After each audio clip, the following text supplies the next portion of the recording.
When I came to work on Friday morning and saw a sign on my office door with my name and the word soon, I realized this was no longer just online trolling. Our receptionist was standing there, eyes wide. Security pulled the camera feed and there he was at 6:47 a.m., hood up, face angled from the lens, taping the thing and walking out like he belonged there. That meant he knew where I worked, and he could get into our building without anyone stopping him. 4 days earlier is when it started. My secretary, Karen, put a printed email on my desk and asked if I was okay. It looked like I'd sent our senior partner a rant the night before, accusing him of hiding losses and burning clients. I don't talk like that. I don't write like that. I told her it wasn't me and tried to log into Facebook to see if something was going on. Password didn't work. I used recovery, got back in, and my stomach sank.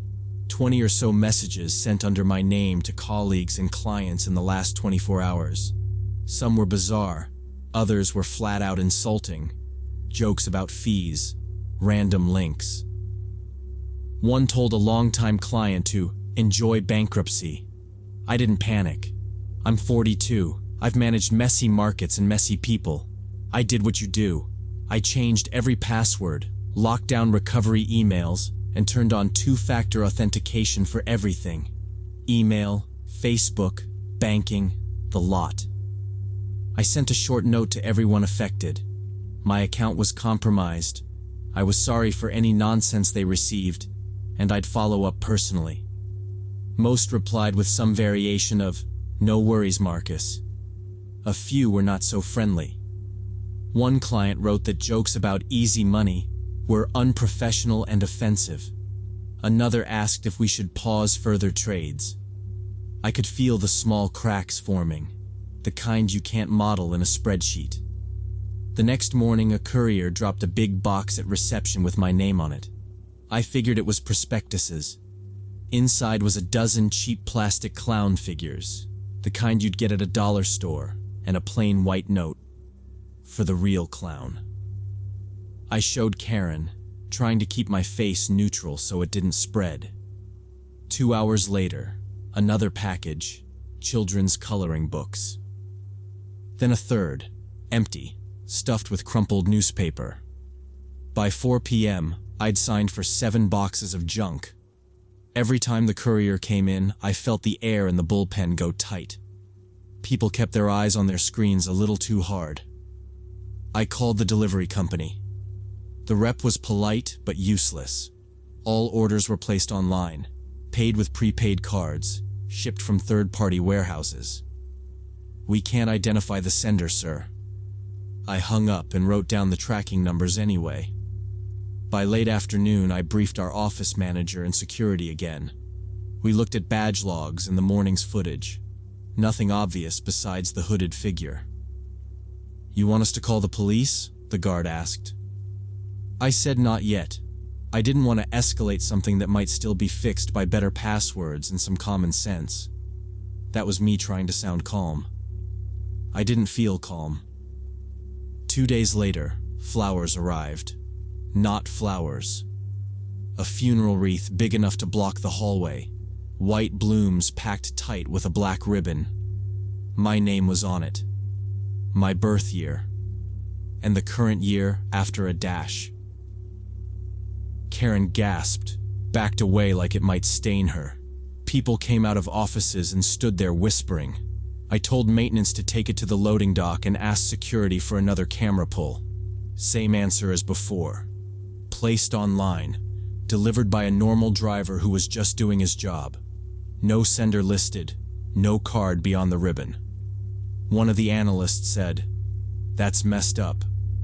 And it hit me how quiet everyone had gone around me. That evening at home, my phone lit up with a number I didn't recognize. The text said, "Don't you get it? You're already gone." My hands shook. I took a screenshot, saved the contact as unknown, and forwarded the message to my personal email so it wasn't only on the phone.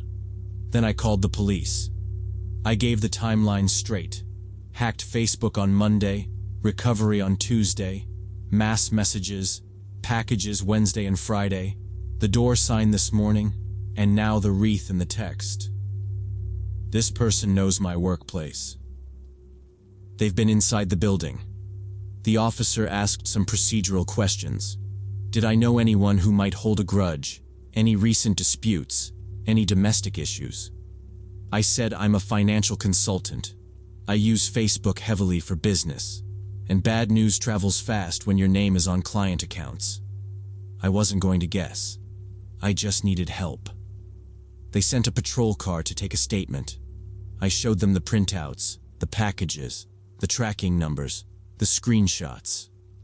The younger officer photographed the wreath ribbon and asked if I'd kept the clown box. I had. I'd kept everything. Then the older officer said what I already suspected. Until there's a direct threat or physical contact, their options are limited. He told me to keep saving every message and delivery slip, to install cameras at home if I hadn't already, to let my building security know I'd filed a report, and to be vigilant, which didn't calm me at all. The next 2 days I was on edge, checking every shadow in the parking garage and every unknown number that hit my phone. The boxes stopped, which didn't help. It felt like whoever this was had paused to plan. Then came that Friday with the sign on my door, my name and soon, and the ugly realization that staying quiet wasn't strategy. It was permission. Security replayed the footage again. The hooded figure kept their head down at every camera like they'd rehearsed angles. No early arriving staff remembered seeing anyone strange. The building was supposed to stay locked until 7, so either someone slipped through the service entrance or they had codes. I pulled everything I had into one place. Screenshots of messages, labels from the junk shipments, photos of the wreath, the sign I'd peeled off my door. Quiet hadn't protected me. I needed to make noise. I called building management and asked for an access audit and a temporary bump in guard presence near entrances and the elevators. I told my partners the bare facts, not drama. Client communications had been targeted. I had secured the accounts, and a police report was filed. I called a friend who works in incident response and asked what else I could do that was legal and useful. Document, control the narrative, limit surface area, he said. That lined up with what I'd already decided. If this person wanted me isolated, I'd do the opposite. I'd put sunlight on it. I wrote a long Facebook post from my main profile. Public, not friends only. I laid out the timeline in clear bullet points. The hack, the messages, the packages, the sign, the wreath, the text. I added photos of everything relevant, labels, timestamps, the lobby camera still with the hooded figure, the ribbon with my name and dates. I included the police incident number, said I'd installed extra cameras at home and requested additional security at work, and stated plainly that any future contact would be forwarded to the police and our firm's counsel. I kept it factual. No threats, no speculation. Then I hit post and felt my jaw unclench for the first time in days. The post took off inside my network. Former coworkers shared it. A couple of clients commented that they stood by me and had seen the earlier weird messages. A partner from another firm messaged me, "This is targeted harassment. Stay on record."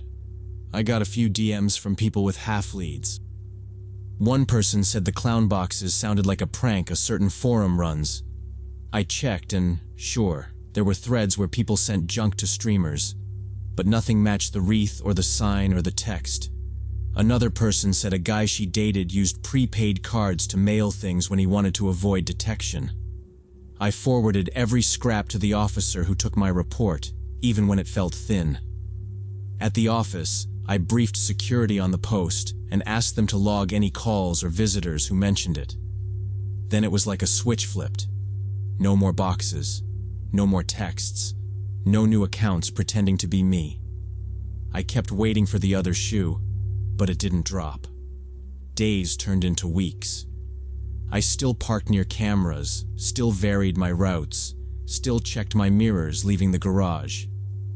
I met twice with a detective who'd been assigned the case. He said the delivery companies needed warrants to cough up IPS, and even then many orders came through intermediaries. Prepaid cards were a dead end. They're designed to be. We pulled badge logs. Nothing matched my arrival times with a suspicious entry. HR did a quiet check of access codes. Nothing. Clients asked careful questions. I answered them, stuck to the facts, and most stayed. The worst reputational damage healed slower than I liked, but it healed. 8 months passed without another incident. The police never found the person, even with photos and logs in my binder full of dates. I've thought a lot about whether the post scared them off, or just satisfied whatever they wanted. I still catch myself watching my Facebook notifications a little too closely, and I've scrubbed my profile. No birthday, no check-ins, no friends of friends setting, and definitely no accepting requests from people with 0 mutuals and 3 photos. Sometimes I try to build a model in my head. A client who lost money and needed a villain, a competitor who wanted to bruise my name, a bored neighbor who saw me leave early and got ideas. None of it fits all the way. I keep the box with the clown figures and the ribbon in a closet with the rest of the paperwork. It's my proof this happened, and also a reminder that the person who chose me might still be out there, following quietly, waiting for me to forget.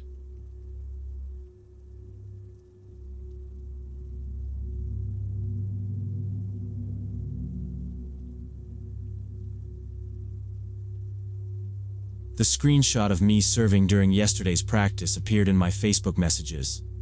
I stared at my phone in the hallway, reading the message under the photo. Your technique is terrible. You don't deserve a spot in the starting lineup.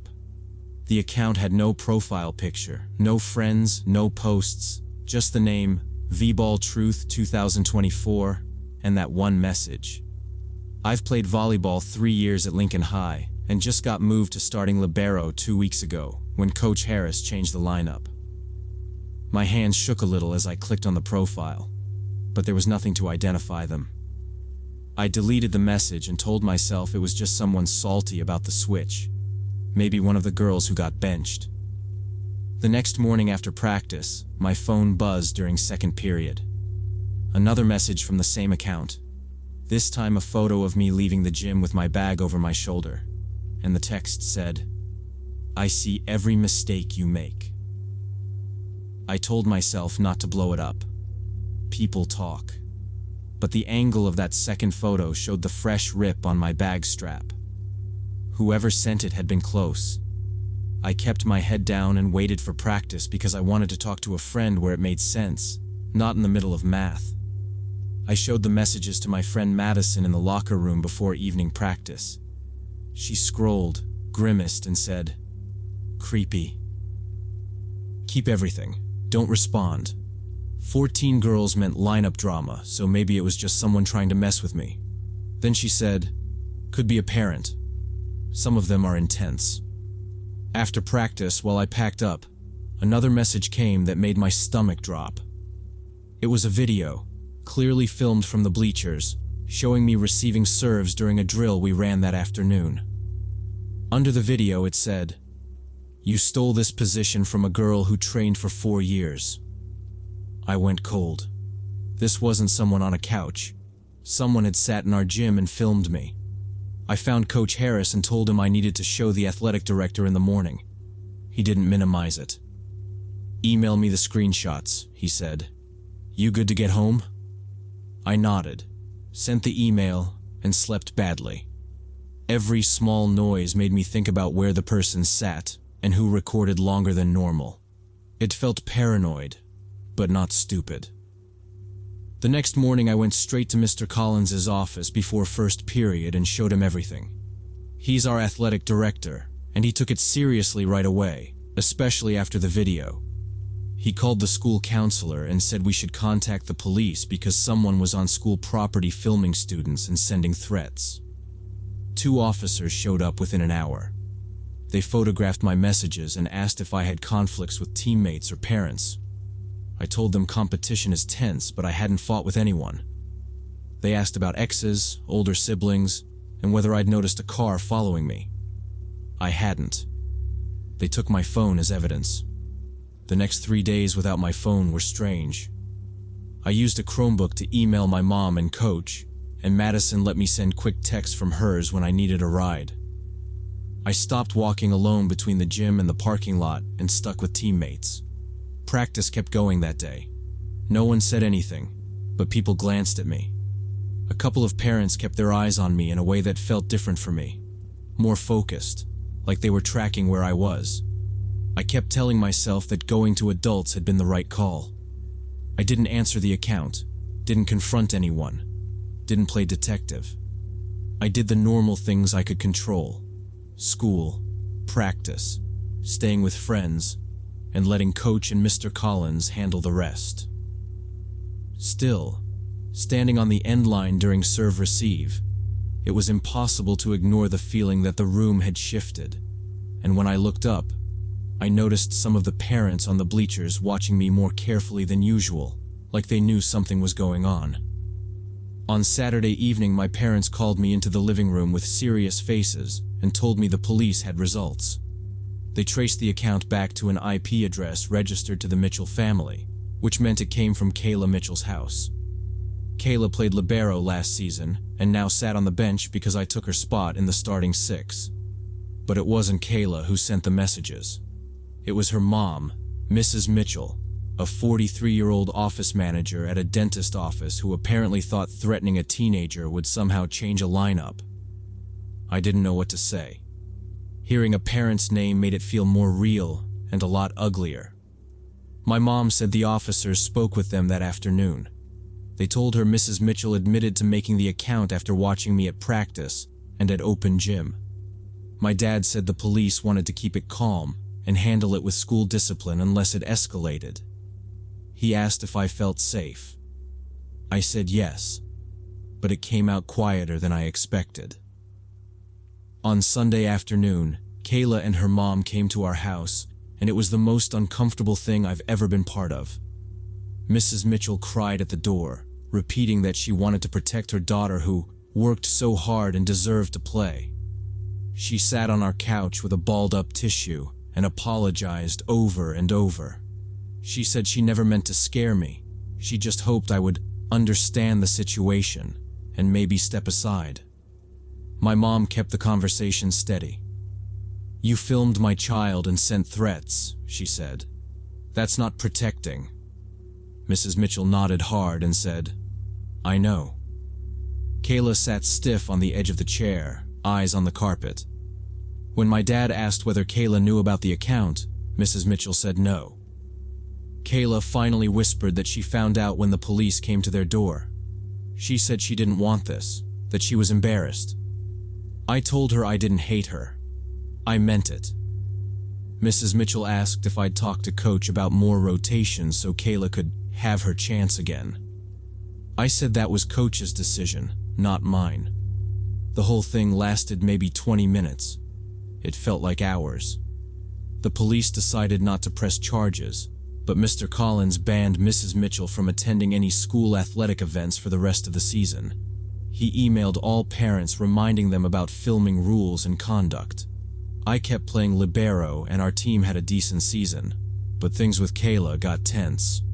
She wouldn't look at me in the locker room and stopped talking to most of the team. It wasn't loud drama, just a cold wall that moved with her. Coach tried to keep it professional. Same reps, same film, clear notes, but the split was there. 2 weeks after everything came out, Kayla quit. She just stopped showing up. No speech, just an email to Coach from what we heard.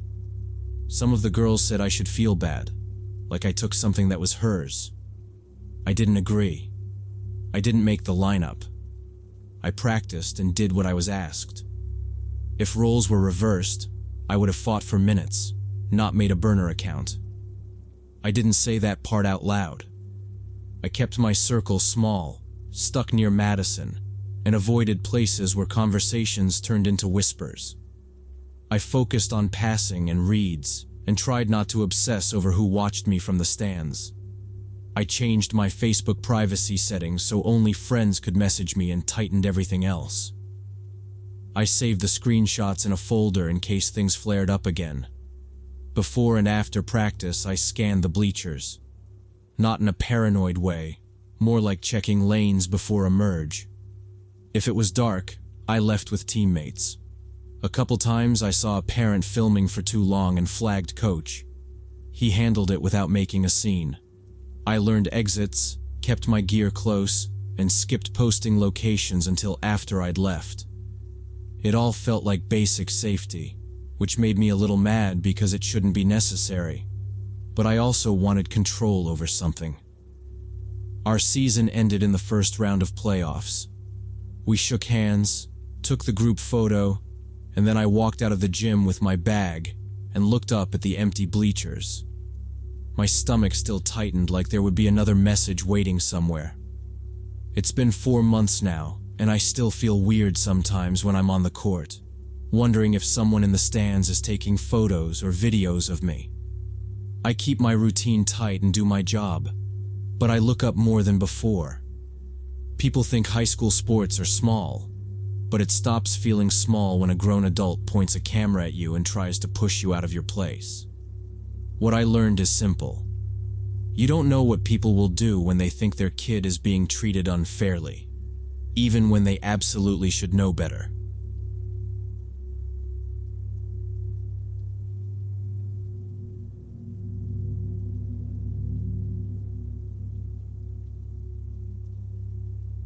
The man sitting across from me in the coffee shop smiled like he hadn't just destroyed my trust completely. His name was Richard, not Jennifer like his Facebook profile said, and he'd been reading my most private thoughts about my mother's death for 3 months. I should have left the moment I realized the profile picture of the caring, middle-aged woman was fake. But I sat there frozen, watching him explain why he had to use a female identity to gain trust in grief support groups. Looking back now, 8 months after everything escalated, I can see all the red flags I missed. But at that first meeting, I was just a 30-year-old ICU nurse who'd watched her mother die of cancer and couldn't function anymore. I needed help, and this stranger had convinced me he could provide it. The coffee shop was 2 blocks from my apartment, though I never told him my address. Or so I thought. 3 months earlier, a coworker had suggested I join a closed Facebook group called Path Through Loss. About 200 members all dealing with grief, moderated by Jennifer Collins, who claimed to be a certified grief counselor. Her posts were warm and specific. She responded to every comment personally. After a week of lurking, she messaged me directly, saying she noticed I was a medical professional and that losing parents was especially hard for people used to saving lives. We started messaging every day for 2 weeks. I told her things I couldn't tell my co-workers or my dad, who was drinking himself to sleep. How I couldn't step into my mom's room. How I felt guilty for every shift I worked instead of the hours I missed at the end. How my charting had errors I never used to make. Jennifer always knew what to say. She suggested breathing exercises, short grounding techniques for the unit, little rules for when grief hit mid-shift. Then she suggested meeting in person for a consultation that would be more effective than texting. I hesitated. Nurses are trained to verify. I asked for her license number.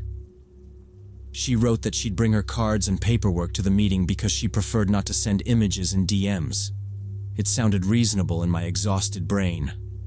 She picked a coffee shop near my place because it was neutral and safe. I told myself public was good, that I needed to stop isolating. I planned to ask for ID, to walk if anything felt off. I was still shaking when I walked in. When Richard sat down and introduced himself, I felt my stomach drop. He was around 60, wrinkled shirt, graying hair, nothing like the profile photo. He spent 20 minutes explaining how gender stereotypes prevent male counselors from connecting with clients, how he had 20 years of experience and hundreds of grateful people he'd helped. Part of me was angry at the deception, but another part thought maybe I was overreacting since the help itself was what mattered, not his gender. He ordered coffee and kept talking about my situation, quoting our private messages word for word. which felt both impressive and deeply unsettling. At one point he said, "You told me nights are the worst. You sit on the floor by the bathroom and count tiles." I stared at him, unsure if I'd said that exact thing or if he was stitching details together to make himself sound intuitive. I asked for his license. He smiled. "I don't play that game." He said the system was hostile to innovative care. That paperwork meant nothing if people felt worse. Then he lowered his voice like we were conspiring. "You can't keep going like this. Your dad is drowning, your unit is short-staffed, and you're carrying the guilt alone." Hearing my own words flipped back at me made me feel cornered. He talked about attachment injuries and complicated grief like he knew me better than I did. He kept saying he understood nurses, that we fix and fix until we break. "At my place, I run free therapeutic sessions for special cases," he said. "A space designed for opening up." He slid a card across the table with a handwritten address. "No charge for you. You're exactly the kind of person this was built for." I looked at the street name. It was only a few blocks from my apartment. I definitely never shared my address, or even my cross streets. "How did you pick this neighborhood?" I asked. He shrugged like it was random. "Convenient for both of us." Then, too casually, "Walking distance helps when you aren't sleeping." "We could start tonight," he added. "Phones stay outside. No shoes. Doors open. I make tea. We process. You leave lighter." He said it like a routine he'd practiced. "Video won't work for you. You dissociate." That word hit hard because I had typed it once and deleted it before sending. "I never wrote that," I said. He smiled like he'd caught me in a lie. "You meant it." He kept outlining rules and little comforts, but something in my chest had gone rigid. His address being that close felt like a line I hadn't agreed to cross. "I'm not comfortable meeting at your home," I said. He nodded like he expected resistance, then launched into a story about a widow who refused at first, and then changed her life after 2 sessions. He stressed that he didn't charge, that he made exemptions for nurses because you're society's backbone. Then he said, "Text me when you're on your way so I can meet you at the side gate." The word gate made me picture locks. I realized I was gripping my bag strap so hard my fingers hurt. I stood. The chair scraped loud enough that a couple of people looked over. He stayed seated, steady, like he was trained to wait out panic. "You're making a fear-based decision," he said. "That's grief talking. Don't punish yourself for protecting yourself." "I'm not coming," I said. He nudged the card back toward me with one finger, like I'd dropped it. I pushed it back.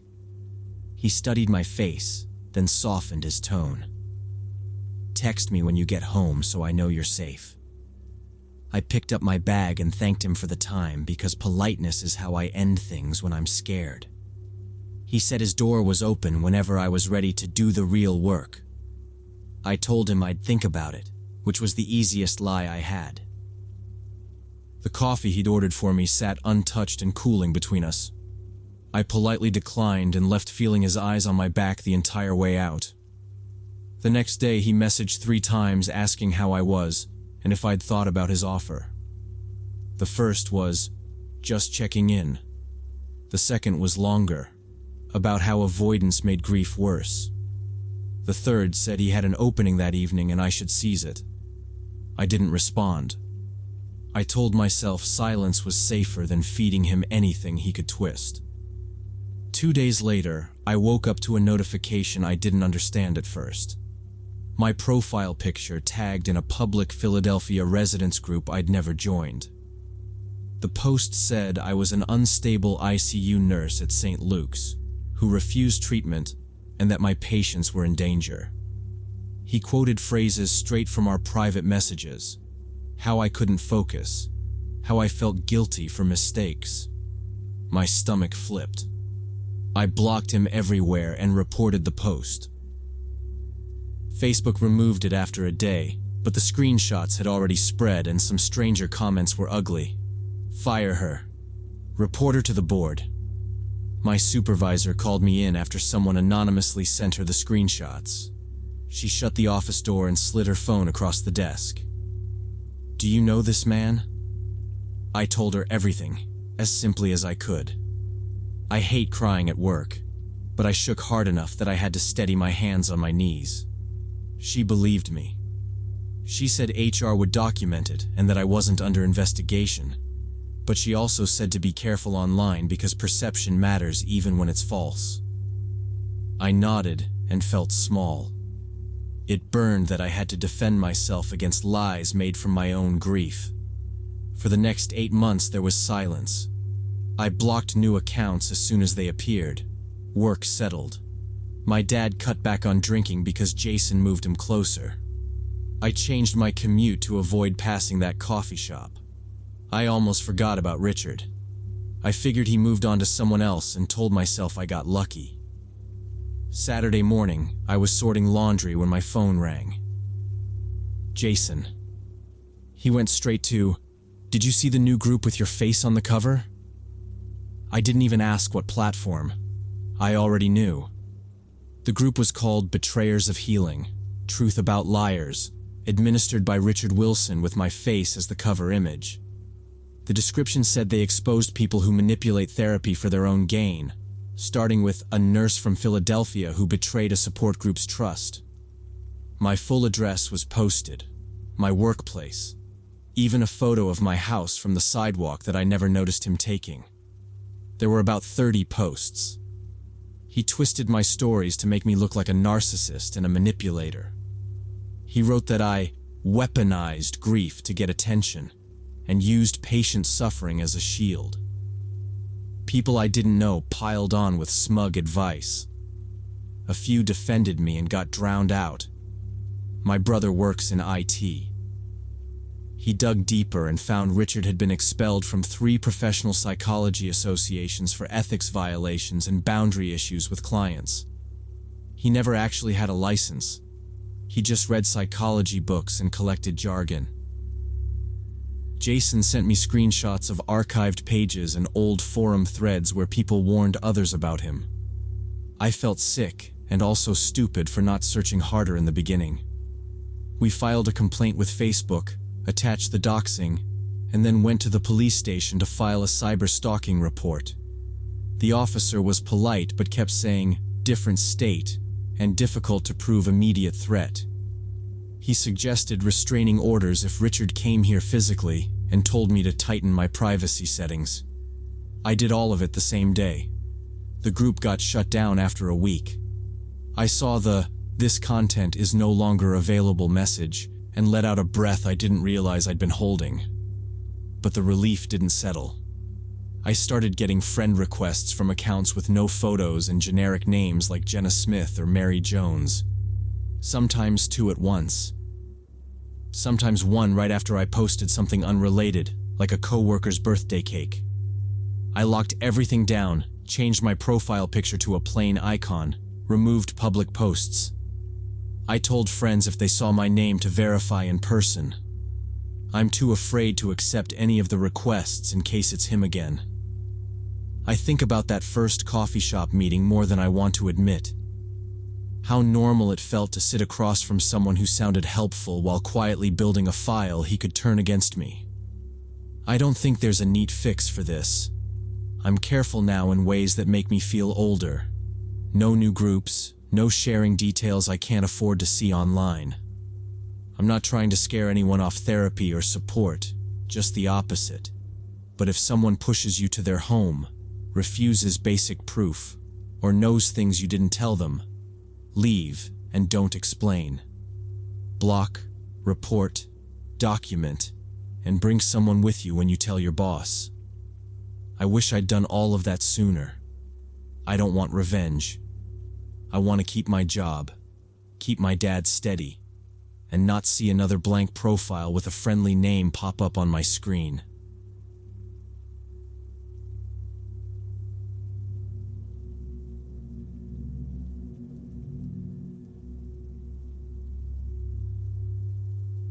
So for the context, I'm 28 and work as a programmer, and honestly, I haven't been super active on Facebook for the past few years.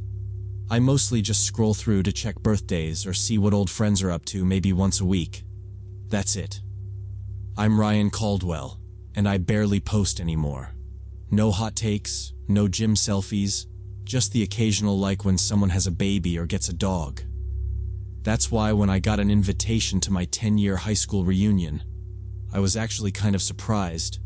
We'd never had an organized reunion before. The invite came from someone named Jennifer Hoffman, and when I checked her profile, she had 4 mutual friends with me, all people I definitely went to school with. Her page only had a few photos, mostly group shots where she was standing in a crowd of people, so I couldn't really make out her face clearly. I didn't remember any Jennifer from our graduating class, but there were over 200 people in our year, so that didn't mean much. She wrote that the reunion would be Saturday evening at an Italian restaurant called Marcello's downtown, and 23 people had already confirmed. That number stuck with me. 23 is not nothing. I messaged a couple of the mutual friends asking if they remembered Jennifer, but got vague responses like, "Sounds familiar," or "Maybe she was in a different homeroom," which didn't really help. I figured, okay, maybe she organized it with the student council people or whatever, and I just forgot her. The plan seemed simple. Show up, say hi, dip out if it's lame. I wasn't too worried about it though. Honestly, I was more interested in seeing people I hadn't talked to in a decade. Saturday came around and I drove to the restaurant around 7, about half an hour early. I like being early for stuff like this so I don't have to walk into a crowded room cold. The parking lot was almost empty, which seemed weird for a weekend evening. I parked anyway and walked up to the entrance. A paper notice was taped to the doors. Closed for renovations. We apologize for the inconvenience. The windows were dark and clearly nobody was inside. No sound, no clinking plates, nothing. I pulled out my phone to message Jennifer and ask what the deal was when I heard a woman's voice behind me. Bright and familiar, like we'd planned this together. "Ryan, you made it." I turned around and saw a woman maybe mid-30s in a business suit with short hair smiling at me. I absolutely did not recognize her. She stuck out her hand. Firm shake. "Sorry about the confusion, I'm Jennifer, we've been messaging. The restaurant just closed yesterday. Can you believe it? I already wrote everyone that we moved the reunion to a different spot, a bar on Elm Street just 5 minutes from here. Want to ride together?" I can show you the way she was already turning like this was settled. I didn't move. I said something like, "Let me check my messages first. I might have missed it." She kept the smile but didn't wait. Just stood too close, like we were on a schedule. Something about her manner set off alarm bells in my head. Too pushy, too insistent. I said I'd check my messages first. Maybe I missed the notification about the location change. Pulled out my phone. No new messages from her at all. I scrolled, backed out, checked filtered requests. Nothing. I looked up at Jennifer and asked when exactly she sent out the new location. She hesitated for a second. Barely a hiccup, then said, "Oh, just now, literally 20 minutes ago, through the group chat." "You're in the chat, right?" I opened Facebook Messenger. No group chats about any reunion. I told her that, and her face changed. The smile got stiff, and her eyes looked irritated, like I was being difficult on purpose. She started into this quick explanation that it must be a technical glitch, that I was definitely in the chat, I just couldn't see it, that everyone was already at the bar waiting. The story kept moving even as the facts didn't. I glanced around the lot to buy a second to think. 3 cars. Mine, a silver sedan near the back, and a compact with a sunshade still up. That was it. If 23 people confirmed, where was everyone? No overflow, no ride shares pulling in, no one standing around, no noise. I asked, as plainly as possible, How many people are at the bar right now? She blinked. That's when the timing fell apart. She had an answer ready for everything until that question. I watched her do the math. What number sounds social but not obvious? Well, not many yet. People are arriving gradually. I politely said I'd prefer to find the bar myself, and we could meet there if the reunion was really happening. Jennifer stepped closer and suddenly grabbed my arm. No, let's go together. Parking is really hard to find there. It wasn't a squeeze to hurt me, but it was firm and entitled, like I'd already agreed. I pulled my arm free and kept my voice even. I said I would drive myself. I didn't wait for a response. I turned around and walked quickly to my car, keys already in my hand, feeling her eyes on my back the whole way. I got in, locked the doors, started the engine, and pulled out. In the rearview mirror, she stood there with her hands on her hips, still watching. At the first light, I exhaled and decided I wasn't going to any Elm Street bar. I headed home. On the way, I texted two classmates I still occasionally talk to, Evan and Jess. I asked if they were going to the reunion. Evan replied fast, "What reunion?" Jess took a minute and wrote, "No clue." Also, who's Jennifer? Then a second message from Evan. Dude, we didn't even have a Jennifer Hoffman in our graduating class. That made the hair on my neck stand up. I parked at my place and opened Facebook on my laptop to double-check everything. Jennifer's profile was gone. Not blocked. Gone. The invite, the messages, all the posts I'd skimmed 2 days earlier. Nothing. I could still see the notification where I'd accepted the event, but tapping it went to an error page. I messaged the 4 mutual friends I'd seen on her profile earlier. Within 10 minutes, all 4 replied that they'd gotten friend requests from that account in the past week and thought it was someone new to town or a spouse of an alum, and then the account vanished on them too. Nobody actually knew her. One guy said, "She messaged me about the reunion, asked if I knew your number." I asked if he gave it to her. He said no, he told her to message me directly. The whole thing felt like a trap, but for what exactly I had no idea. I spent the next few days kind of paranoid. I varied the time I left for work. I checked my mirrors more than usual. At lunch, I caught myself scanning the parking lot, looking for a silver sedan like the one I'd seen near the restaurant. Nothing obvious, but the feeling stuck. At night, I checked that my apartment door was actually locked after I'd already locked it. Twice. I searched for fake Facebook reunion scam and fell into a rabbit hole. I found a few stories. Some were robbery setups. Others involved kidnapping attempts where someone got pushed into a car outside a closed location. A few were simpler. Get the victim to leave their car somewhere. Then an accomplice breaks in. I read enough to know there wasn't a single template, just people using the same pressure points. Familiar names, limited time plans, mild embarrassment if you say no. It's not complicated. It's just practiced. On day 3, I filed a report with the non-emergency police line. The desk officer listened and was polite. He asked for screenshots, dates, the restaurant name, and any license plates. I didn't have plates. I had the closed for renovations sign, the empty lot, and the deleted account. He said, "Without an actual crime, there's not much we can do, but we'll take an information report."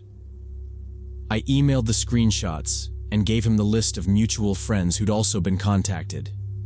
He suggested I enable 2-factor authentication, lock down my profiles, and stop engaging with accounts I couldn't verify. It all sounded basic, but I did it anyway, immediately. I set everything to friends only. I hid my friend list. I removed my workplace and school from public fields. I went through my old posts and limited them. I stopped accepting requests unless I could confirm with a text to the person in real life. What really got to me was how carefully the pieces were lined up. The fake profile had just enough real overlap to pass a glance test. The restaurant was real, and it really was closed, which sold the last-minute change. The time was plausible. The push was subtle until it wasn't. Whoever it was had done enough homework to know my graduating year and who I might recognize. They knew my name. They knew I'd respond to a reunion even though I barely touch Facebook anymore. I kept thinking about the empty parking lot and her immediate pitch to ride together, like the window between options had to close fast. And all I could picture was me in her passenger seat, my phone in my pocket, the locks clicking down without me touching them. I never found out who was behind the Jennifer Hoffman account or what they wanted. I keep replaying the moment she grabbed my arm, the instant where I could have chosen the easy, polite route and just gone along. Sometimes I wonder what would have happened if I'd gotten in that car with her or followed her to that supposed bar on Elm Street. Maybe it would have been a quick scam, or maybe I wouldn't be sitting here typing this. I don't know. Whatever it was, I'm glad I trusted my gut and got out of there when I did.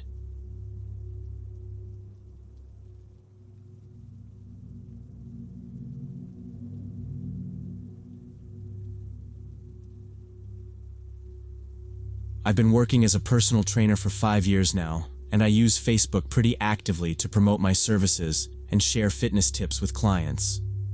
I work at 2 different gyms in the city, PowerFit downtown and Edge Gym on the north side, and I post my schedule and workout content regularly to keep people engaged. One evening in September, I got a friend request from a guy named Brandon Casey. Profile picture showed him in gym clothes looking fit. Said he was a fitness enthusiast in his bio. We had 8 mutual friends, mostly people in the fitness industry, so I accepted the request thinking he might be a potential client, or maybe someone I met at a training conference. Within a few minutes, Brandon sent me a message. "Hey, saw your posts about strength training. Very professional stuff. Thinking about signing up for a consultation with you." We exchanged a few messages about training programs, and my rates and everything seemed normal. He asked if I worked with beginners who were out of shape, and I told him yes, with medical clearance if needed. He asked what my availability looked like, and I said it depended on the week. He said he'd circle back after payday. I put my phone down and went back to planning a new small group class for PowerFit. Later that night, he reacted to an old tip video about deadlifts with a thumbs up and said his gym didn't teach cues well. I said that's what coaching is for and left it at that. Over the next week, Brandon started commenting on every single post I made. Sometimes 3 or 4 comments on one photo with a client. Stuff like, "Great squat form there. This girl is clearly working on her glutes," and "Tuesday is leg day at PowerFit. Am I right?" At first, I appreciated the engagement because it looked good for my business page, but it started feeling excessive. Then he sent me a message that made me pause. "I noticed you work at Edge Gym on Mondays, Wednesdays, and Fridays starting at 6 p.m. Do you have any open slots?" The thing is, I never posted my exact schedule like that. I mentioned the gyms, but not specific days and times. When I asked him how he knew my schedule, he just replied, "I'm pretty observant. It's kind of my thing." That answer stuck with me. I went back through my posts and stories to make sure I hadn't accidentally put a timetable out there. I hadn't. Just general North Side Tonight type captions.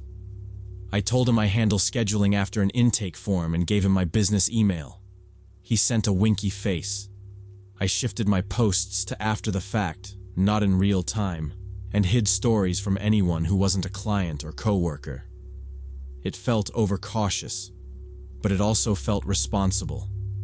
Clients trust me with their time. I should treat my own movements with the same care. The messages got more personal after that. Brandon started writing about my clients by name, even though I never used their full names publicly. Just Client Jessica, or Regular from the morning group. He knew that my client Rob was training for a marathon, and that Ashley was recovering from a knee injury. details I definitely hadn't shared on Facebook.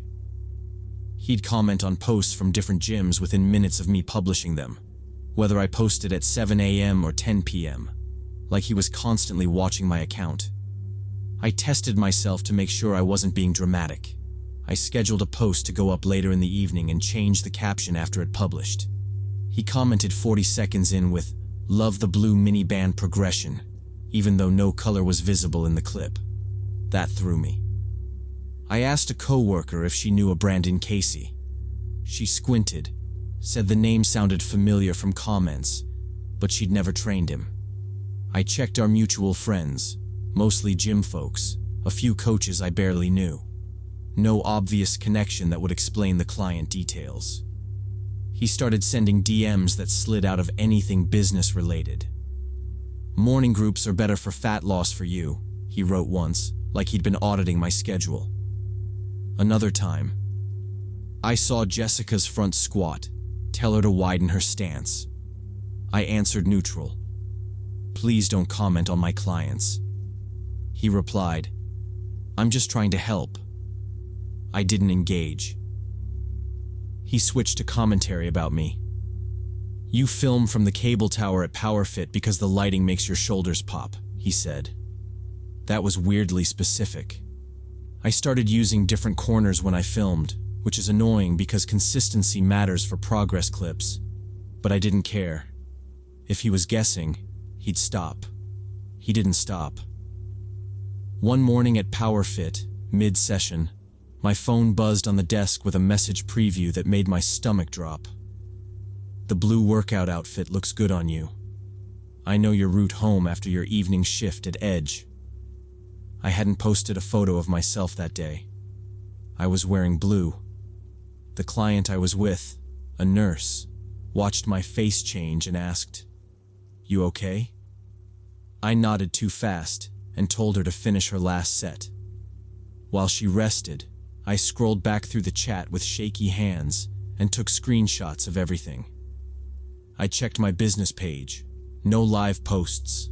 Personal page, nothing. He couldn't have seen me from the sidewalk. PowerFit's front windows are covered. The line about my route home was the part that stopped me from rationalizing it as some creepy guess. I don't share routes. I don't tag locations until I've left. And I don't post exact end times for shifts.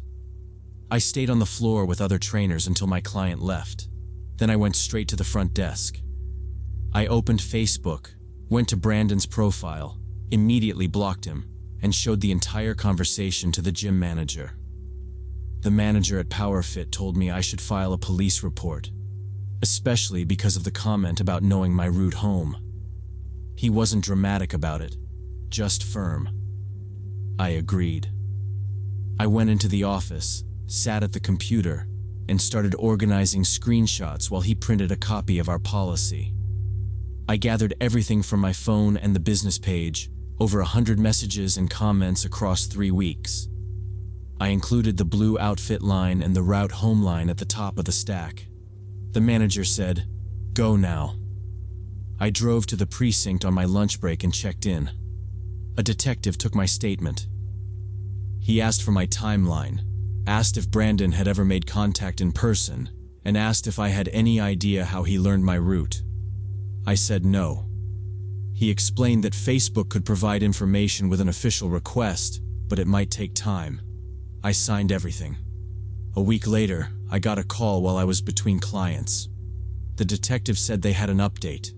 The account was tied to Brandon Lightfoot, 39, office worker, member at Edge Gym for 8 months. He'd admitted he watched me during sessions, memorized details, then used my posts to stitch things together. I stepped into the hallway to hear better. He told me Brandon said he had fallen in love and thought showing extreme attention to detail would prove he was caring and observant. The detective called it fixation, not love. He said Brandon hadn't denied the route comment, just said it was a guess. I asked what I should do. He told me to keep everything blocked, vary my routes, and give them any new contact attempts. He said they'd request a restraining order and contact Edge Gym. I thanked him and hung up. My next client was waiting, and I forced myself to act normal. The police issued the restraining order within days, and Edge Gym canceled his membership immediately after the detective called. The Edge manager pulled me into the office and said they'd flagged his photo at the desk. PowerFit did the same.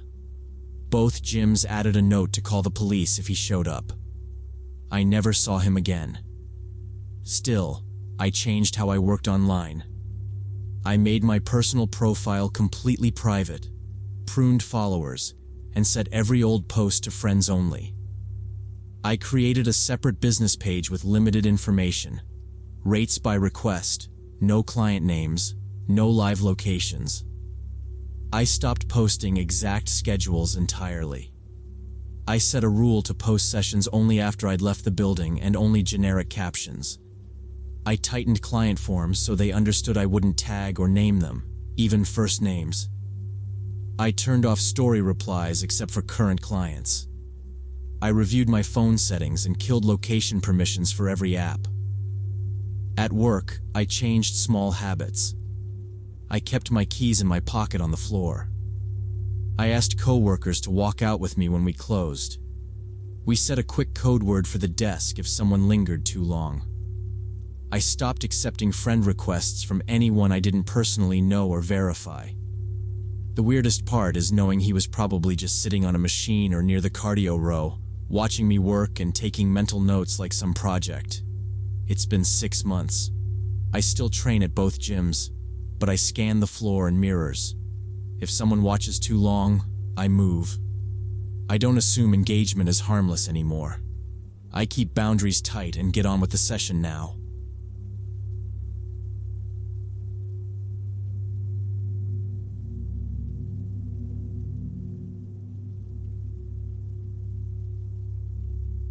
So when I was raising 3 kids alone and constantly looking for ways to save money, I jumped at a Facebook message offering 70% off carpet cleaning. The message came from Fresh Carpet Pro and said my neighbor in apartment 4B had already booked them for Monday so they could do my place the same day for just $45 instead of $150. I checked their Facebook page and it looked completely legit with hundreds of reviews, before and after photos, even videos of their process.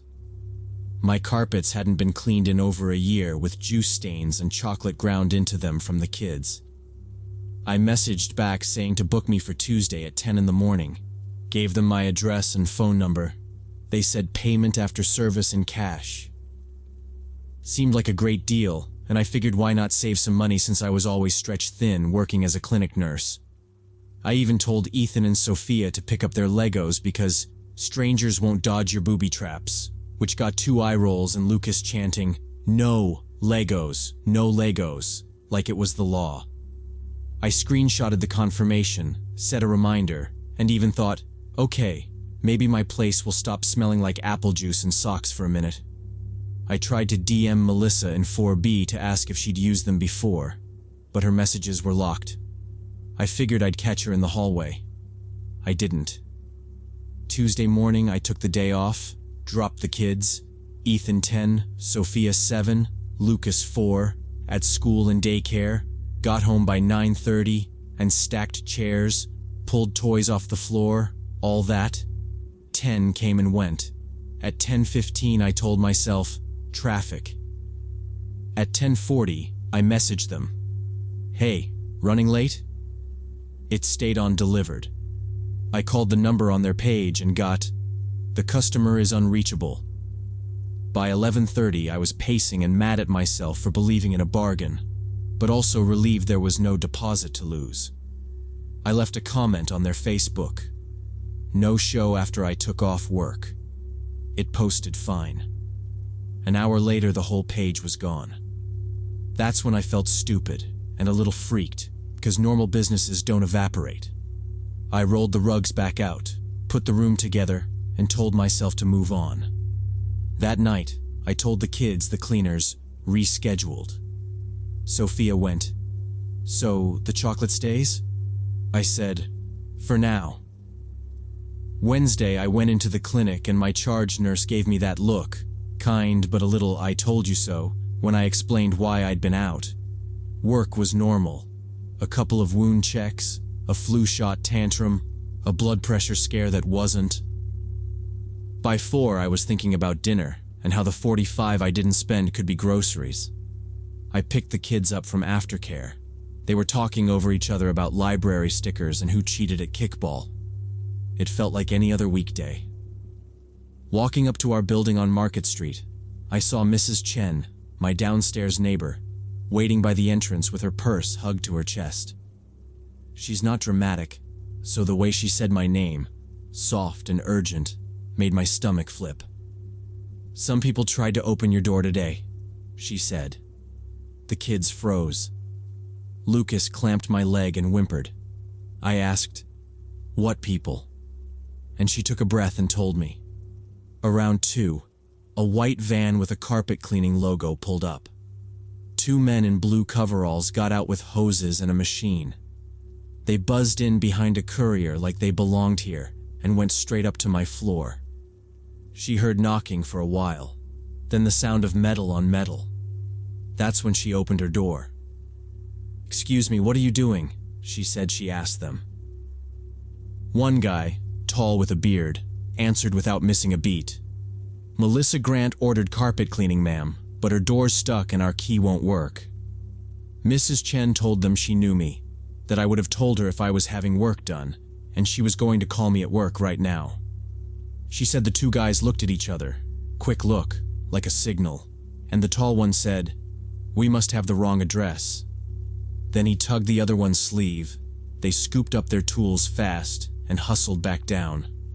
She followed just to see. The van was parked half on the curb. There was a logo on the side. She didn't catch the name, but she noticed the license plate had mud caked over half the numbers. "I tried to take a picture, but my phone glitched," she said, annoyed at herself. She showed me a blurry shot of a white rectangle and a shadow that could be an arm. "I was going to call you, but I thought, what if you really did book them and I'm overstepping?" Then I heard the scraping again, so I went out and said I was calling. She looked at my kids and lowered her voice. They stopped as soon as I said that. I felt for my keys like they could fix anything. Ethan moved closer to me in that protective way he does now, all skinny shoulders and bravery. I asked Mrs. Chen, "Did they leave anything? A card?" She shook her head. "They moved fast." I asked what time.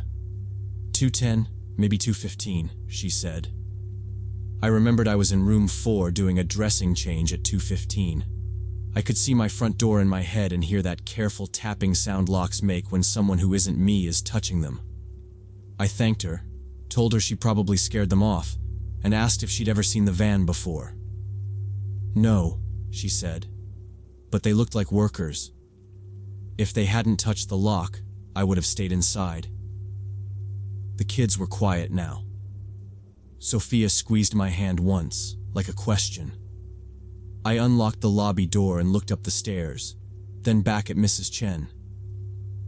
She pointed to the street where the van had been and said, as if rehearsing it for the police, that the men looked at each other, said there must be an address mistake, and quickly left in their van.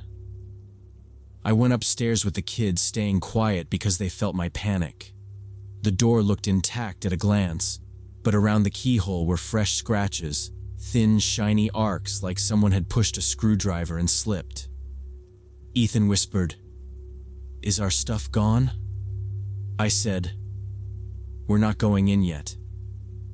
I called the police from the hallway while Mrs. Chen kept an eye on the stairs. I told dispatch we wouldn't enter until officers arrived.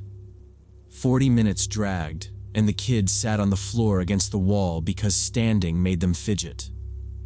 When the elevator finally opened, a young woman, Rodriguez, and an older guy, Thompson, stepped out. Thompson leaned close to the lock with a small flashlight and nodded like it confirmed something he already suspected. "Someone tried to pick it," he said. "Good deadbolt." It held. I unlocked the door while Rodriguez watched the hallway, then we walked through together. Nothing looked touched inside. No drawers open, no weird smells, no missing TV. I pulled up my screenshots of Fresh Carpet Pro and handed over my phone. Rodriguez scrolled, glanced at me and said, "This is a pattern.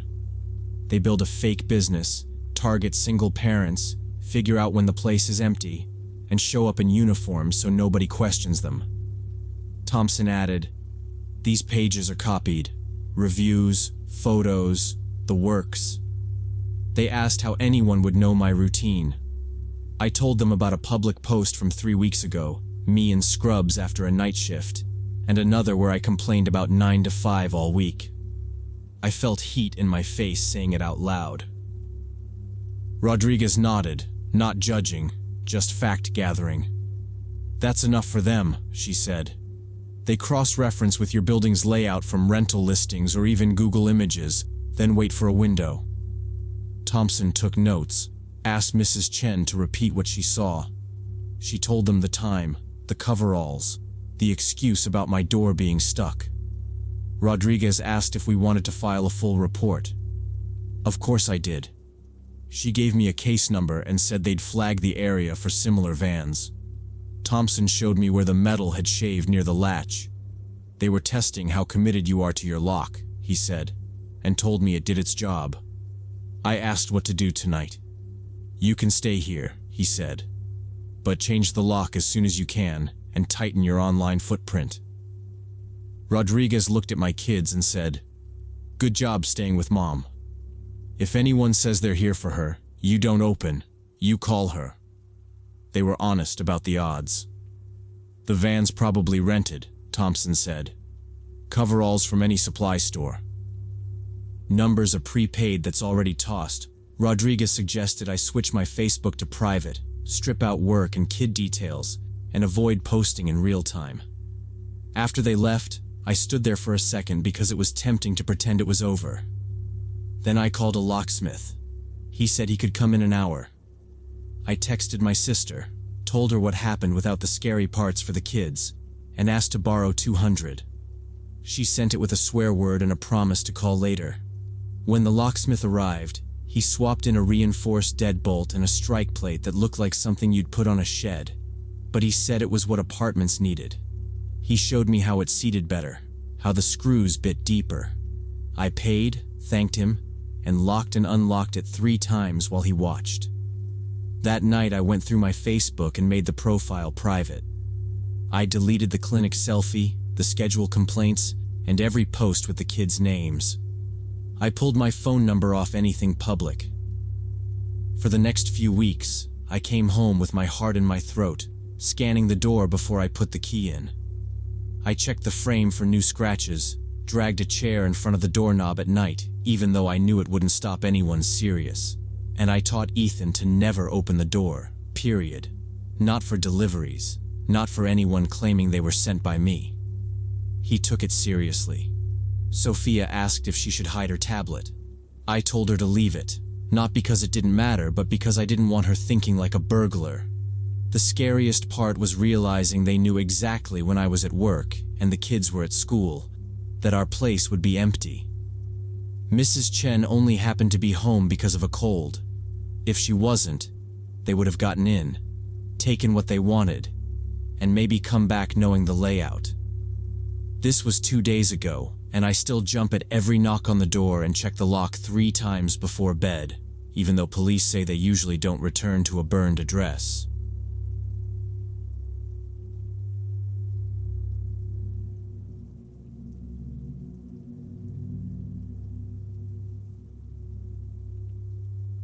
About 3 years ago, when I was 30, I switched jobs from a small startup to a larger tech company. At my old place, we were a tight team, maybe 20 people, and I knew everyone at least casually. It felt like graduating to a bigger school where you don't recognize the hallways yet. A week into the new job, I got a Facebook friend request from Derek Palmer. The name rang a bell, but I couldn't place him at first. I clicked through. His profile jogged it. He'd worked IT at my previous company. We'd passed in the kitchen and said hi. That was it. His page looked normal. Conference badges, photos from gaming nights, posts about patch notes and GPUs. No red flags. I have a habit of accepting ex-coworkers because it's usually harmless and sometimes useful, so I hit accept and moved on. I figured it was polite. I didn't think more about it. 2 days later, I noticed my notifications were all Derek. He'd liked everything I posted over the last month. Vacation photos, a link to an article about B2B funnels, a dumb selfie with my dog that I had only left up because my mom commented on it. Then came comments. "You look amazing," under the dog photo, which made no sense. "You were always the smartest one in the office," under a link I barely skimmed. "I miss our conversations," he wrote, and I actually paused because we'd never had conversations. Maybe 2 hallway haze total. I ignored it.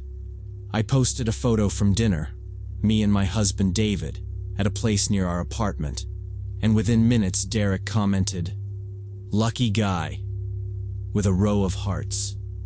That set off a little alarm. I didn't reply. I stopped liking anything he wrote. I thought he'd take the hint. Instead, my messenger pinged with a paragraph. He said he'd always admired me in the office, regretted not asking me to coffee, and did I want to catch up, just to chat about old times. I put the phone down. I told myself I was busy and I'd answer later. I didn't. The next morning, there was another message. He apologized if he'd been too forward, said he only wanted to reconnect as friends. Then another. "Are you ignoring me? Did I say something wrong?" The pace was fast, too fast. I showed David. He didn't overreact, he never does, just said, "Don't engage. If you answer, make it clear I waited a day." It felt rude, but I didn't owe him anything. The messages kept stacking, little check-ins with timestamps that suggested he was waiting for the green dot to show up next to my name. That weirded me out more than the compliments, like he was watching for movement. I used to shrug stuff like that off because the internet blurs lines, but this felt like someone pressing a doorbell over and over. I finally answered because I didn't want him to invent a version where silence meant maybe. I wrote a short, careful note. I said we barely knew each other, that I'm married, that I'm not interested in meeting up, and to please stop messaging me. I thought being direct was the respectful thing. He replied with this long wall about how I'd misunderstood. He wasn't hitting on me. He valued me as a person and just wanted to be friends. He listed things he remembered from the old office, which read like guesses: break room snacks, a poster in the hallway. I didn't respond.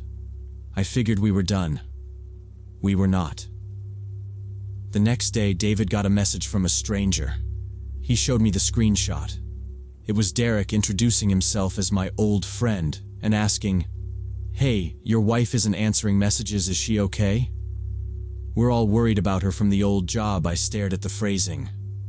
We're all worried. There was no we.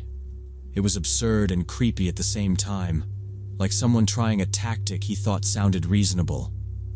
We blocked him. Me on Facebook and Instagram, David on his accounts. I also switched my posts to friends only and scrubbed my tagged photos. That night I told myself to let it go. People get weird on social media. Blocking usually solves it. 3 days went by without anything. I almost let my shoulders drop. Then Thursday, I stayed late at work finishing a presentation. I'm a marketing manager, so final decks tend to expand right before they're due, and I'd rather ship something clean than rush it at 5 p.m. By the time I shut my laptop, it was close to 9. Most of my floor was dark. The lot outside our building empties fast after 6, just a handful of cars scattered under those dull pole lights. I texted David I was heading out, slid my bag over my shoulder, and took the elevator down. The lobby security guy lifted a hand. I waved back. Outside, the air felt colder than it should have for how fast I wanted to get to my car. I hit unlock. The chirp was louder than I expected in the quiet. As I walked, I noticed a car idling in the next row, engine running, headlights off. I don't usually clock details like that, but it pulled at me. Like when you sense someone on the same aisle at the grocery store for the third time. The driver was sitting there. I couldn't see his face, just a shape behind the glass. I kept walking, my eyes flicking once, twice. The engine stayed steady. My car was maybe 6 spots away. I didn't like that I was counting. I clicked my key fob again out of habit, even though it was already unlocked. A door somewhere banged shut, then nothing. I adjusted my bag strap to free my hand. The idling car didn't move, and as I reached my door and pulled it open, I glanced over and saw the driver still sitting there, watching. When I got closer, the man got out of his car. It was Derek. He waved like we had planned to meet. "Sarah. Finally. I've been waiting so we could talk in person since it's not working online." I froze. My heart pounded, but my voice stayed even. I raised my phone and said I was calling security if he didn't leave immediately. Derek held up his hands. "Hey, relax. I just wanted to explain myself. You blocked me without giving me a chance. I didn't engage." I turned and walked fast toward the building while he yelled that I was overreacting. Inside, I went straight to the desk and told the guard what happened. He asked if I felt safe. I said no. He called another guard to sweep the lot and walked with me outside. By then, the idling car was gone. He waited while I unlocked my car and watched me drive out. I called David on speaker and told him I was okay but shaken. At home, I wrote down the time, the make and color, what Derek said, every detail I could recall, because I didn't want to forget anything by morning. Next day, I told my manager first, kept it short and factual. She sent me to HR. HR listened, took screenshots, and contacted building security. They added me to an escort list for evenings and asked me to text the desk before I left. That still felt thin, so after lunch I went to the police station and filed for a temporary restraining order. The officer took it seriously when I showed the messages and explained he had shown up at my job. She said they would warn him formally and document it, and told me how to preserve evidence. That afternoon I told our apartment manager too. It felt awkward, but I did not want surprises at home. David installed a door camera and checked that our profiles were locked down. I set fraud alerts and changed passwords I had not touched in years. It sounded like overkill when I said it out loud, but each step made me feel less exposed. I silenced everything except family. I asked a coworker to walk with me for a few days. I still jumped at notifications, but at least there was a plan, and people knew what was happening for sure. The police reached Derek the next day and issued the warning.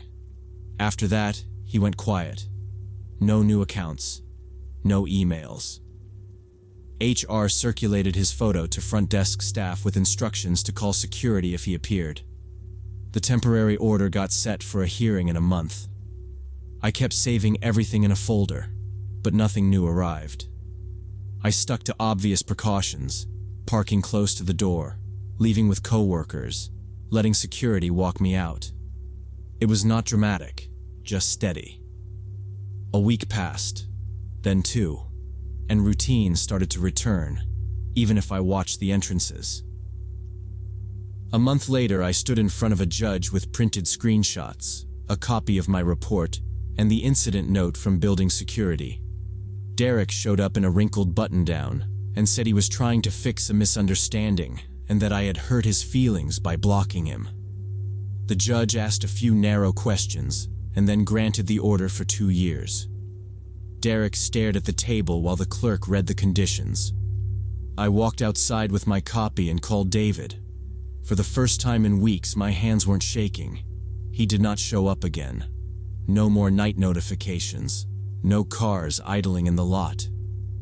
HR wound down the escorts after a while. I kept my posts private, trimmed my friends list to people I see, and waited a day before posting where I had been. It has been over 2 years now. What sticks with me is how fast it flipped from a normal friend request to a parking lot confrontation. Maybe he has done it to other women, or maybe I was unlucky. Either way, I learned to trust my gut and to treat access like risk.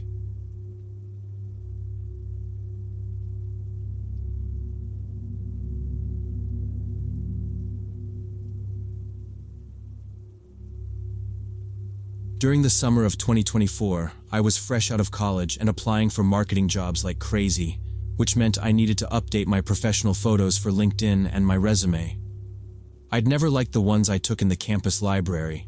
Bad lighting, weird smile.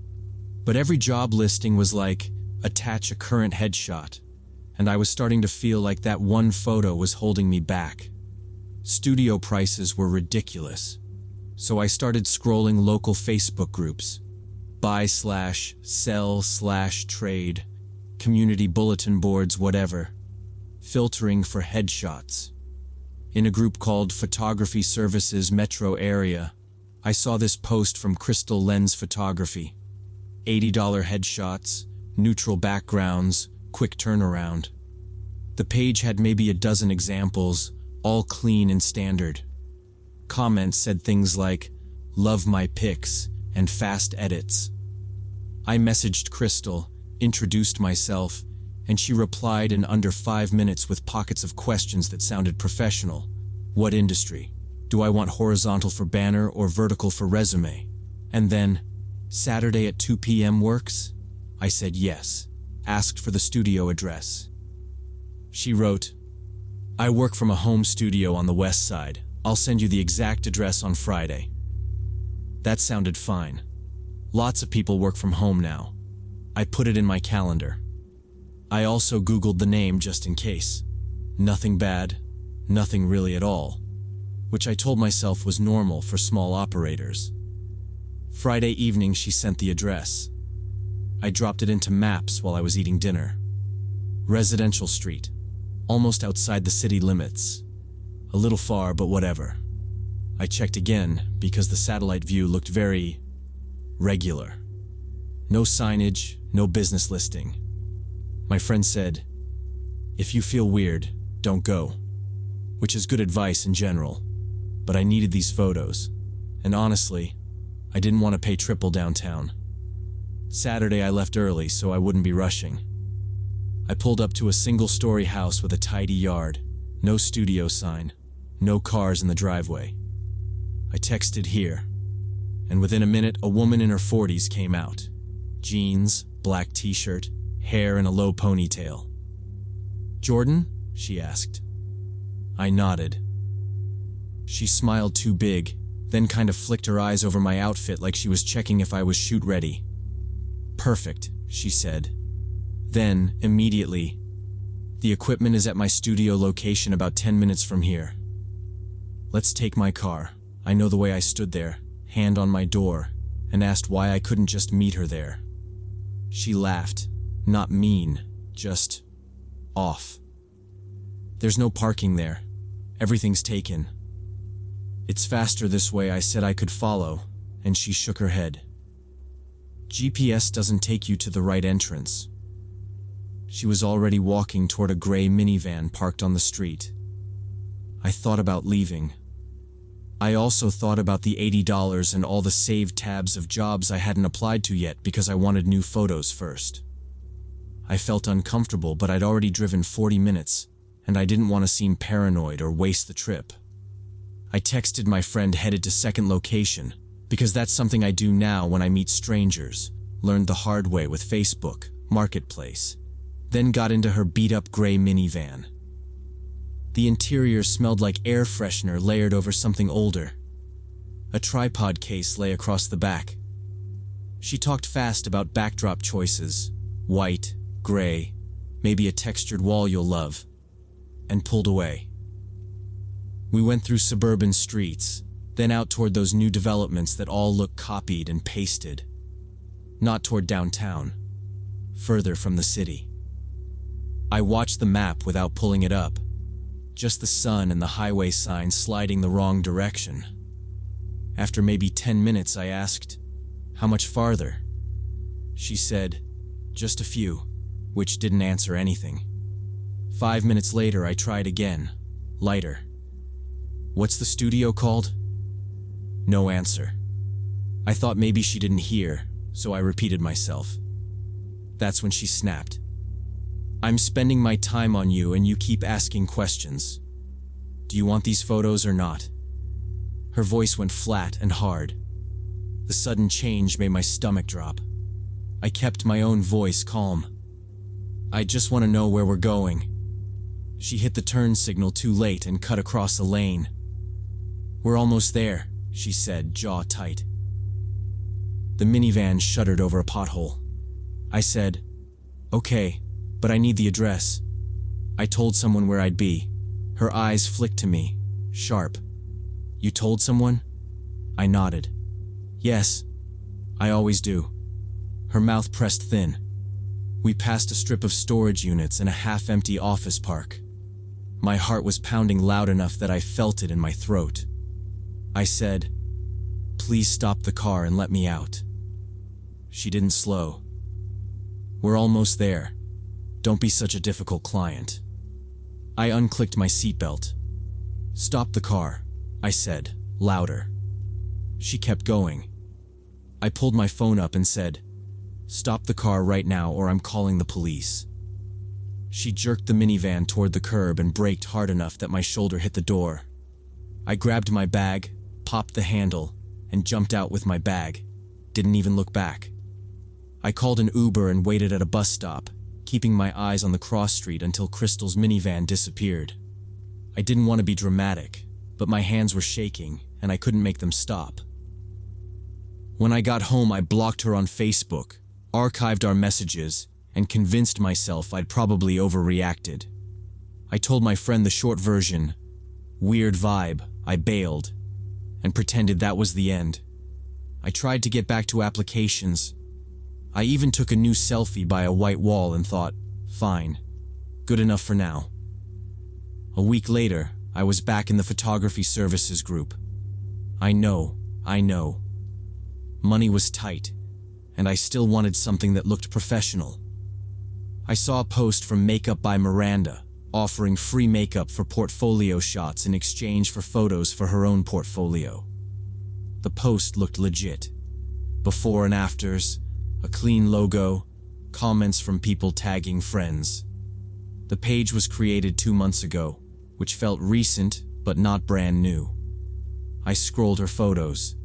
A couple looked reposted from Pinterest, but a lot of pages do that for inspiration, so I told myself not to be suspicious of everything. I messaged her and she replied quick, friendly, lots of smiley faces, asked about my skin type and if I had any allergies. She suggested meeting at the mall on Sunday, food court entrance by the big store, super public, as she put it. That made me feel better. Sunday afternoon, I parked and walked to the entrance. Busy. Families, teenagers, people pushing strollers. I stood near the directory and texted that I was here. A woman walked up in different clothes, flowy top, black pants, carrying a makeup case. She smiled like we knew each other. Before she even stopped, I knew. Same face, same ponytail, just higher. She didn't even change her voice. Hi, I'm Miranda, she said, extending her hand like we were about to start some friendly makeover show. I heard my own nope before I even processed it. I turned around immediately and walked fast toward mall security. I didn't run. I didn't want to trigger anything, but I moved with purpose. She said, "Hey, wait," behind me, voice low now, and my chest went tight, like my body remembered the minivan. I saw the little security desk by the carousel and beelined for it. The guard was mid-conversation with another shopper, but I cut in. "I need help," I said, louder than I meant to. He looked at me, then at the woman approaching with the makeup case. I told him, "That woman tried to get me in her car last week using a photographer profile. Now she's using a different name." I was pulling my phone out as I talked, opening Facebook, shaking so bad I missed my password once. The guard said, "Let's step over here," and put himself between us. I showed the security guard both Facebook profiles and explained what happened, and he called the police right away. Officers arrived fast. Mall calls get priority, and they detained the woman for questioning while I repeated the story again, this time slower, with dates. She finally gave a name: Cynthia Rogers, 45, unemployed. One officer said they'd been hearing about someone using fake photographer and makeup artist profiles to lure young women. Always a second location, always out of the way. While they ran her information, another officer looked at my screenshots and nodded like it fit a pattern. He said there were already 3 other similar complaints from girls over the past 2 months. They searched her bag with her consent.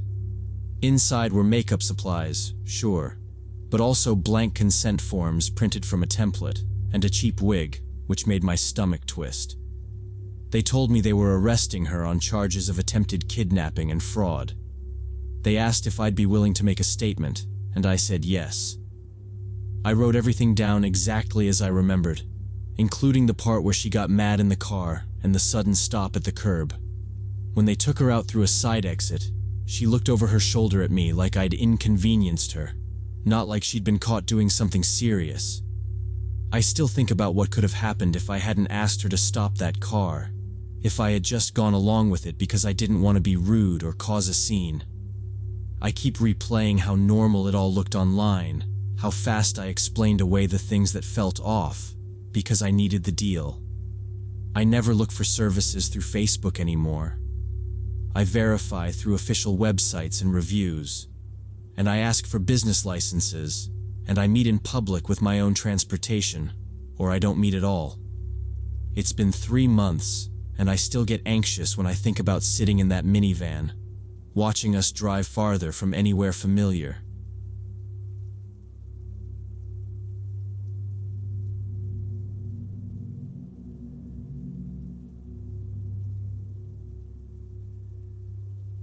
About a year ago, I decided to try Facebook dating since I was 35.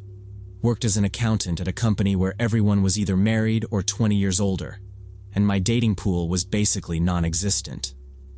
Marcus Henderson's profile looked solid enough: 40 years old, military veteran who served in Afghanistan, worked as a security consultant, photos of him hiking and fishing, and one in uniform. He messaged first saying we both loved national parks based on my photos and suggested meeting for coffee. We texted for 3 days, and he seemed polite, asked about work and family, shared army stories that sounded interesting. I agreed to meet Saturday at Blue Mountain Coffee Shop downtown. When he walked in, the first thing I noticed was he looked way older than 40, like significantly older with gray hair that wasn't the silver kind, but actual old person gray, deep wrinkles around his eyes, and age spots on his hands. I thought maybe military service aged him or people aged differently, so I didn't say anything at first. We ordered coffee and started talking, but something felt off about his Afghanistan stories. I grew up in a military family with my dad serving 20 years, so I knew the terminology, structure, and base names. Marcus kept messing up details, calling Kandahar wrong, talking about a platoon captain instead of a commander, claiming he served in the Marine Corps and the Army when Marines are a separate branch entirely. I didn't call him out since maybe he was nervous or didn't remember everything. He'd lose the thread and swap to fishing or say, on-base barracks, and chow tent cafeteria. Not crimes, just odd. I asked when he enlisted and he gave this vague, after school, before things got bad, answer. I tried to steer us back to normal first date stuff. After about an hour and a half, he suggested I come see his metal collection at his house, which was 10 minutes away. It was 11 at night, first date, strange man's house, and I'm not an idiot. I said thanks, but I had to wake up early tomorrow and maybe another time, then stood up and left. He didn't push hard, just did this tight little smile and said, "Another time then." Outside, I kept it friendly, thanked him for coffee, and walked to my car. I took a loop around the block so he wouldn't see exactly where I parked, not because I thought he'd follow, just because the whole metal thing felt rehearsed. Sitting in the driver's seat, I told myself to be fair. First dates are awkward, and decided I'd send a polite, "Nice to meet you tomorrow," and let it fade. I drove home for 40 minutes, and it was almost midnight when I got there. While I changed into pajamas, my phone started exploding with messages all from Marcus. "Had a great time. You're incredible. Never met such a special woman. Want to build a future with you. In my 38 years, nobody made my heart beat like this." Wait, 38? His profile and conversation said 40. I reread the message where he wrote 38 years and scrolled to the screenshot I took of his profile before meeting. 40. I texted back, "You said you're 40. Now you wrote 38. Which is it?" His response came instantly. "Sorry for the typo. He's 38 and just rounded up to 40 earlier. The difference isn't big." The speed bugged me more than the number. He followed with a flood about what he saw in me, how he could show me hiking spots, how he teaches hand-to-hand for my unit, and could keep me safe. It read like a brochure. I put the phone down and brushed my teeth to get a minute of quiet. When I picked it up, there was a selfie in a kitchen, him holding a challenge coin. Counter spotless, a folded flag on a shelf. Could be real, could be staged. "Call me? I want to hear your voice," he wrote. I didn't call. Instead, I sent, "When did you deploy?" He replied, "Multiple tours during the peak years. If we're being broad, that's 2001 to 2014. If he enlisted at 18 and did those years, he'd be at least mid-40s now." I typed that out, then erased it. I'm not a prosecutor. I glanced again at his uniform photo and noticed the ribbons a little crooked. Might be the angle, might be nothing. I heard my dad's old line in my head. People who served don't have to sell it. I muted the thread for an hour. He called. I let it ring. He called again and left a voicemail apologizing if the metal invite was too fast, saying he only asked because he never opened up like this and felt safe with me. Then texts. "You can trust me. I won't hurt you. Other women lied. You seem different." The "I won't hurt you" one made my stomach drop.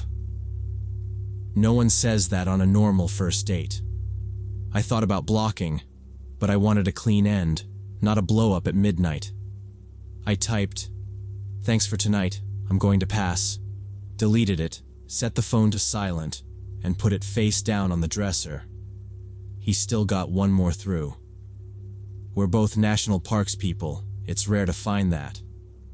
Then, "Tell me your favorite trail."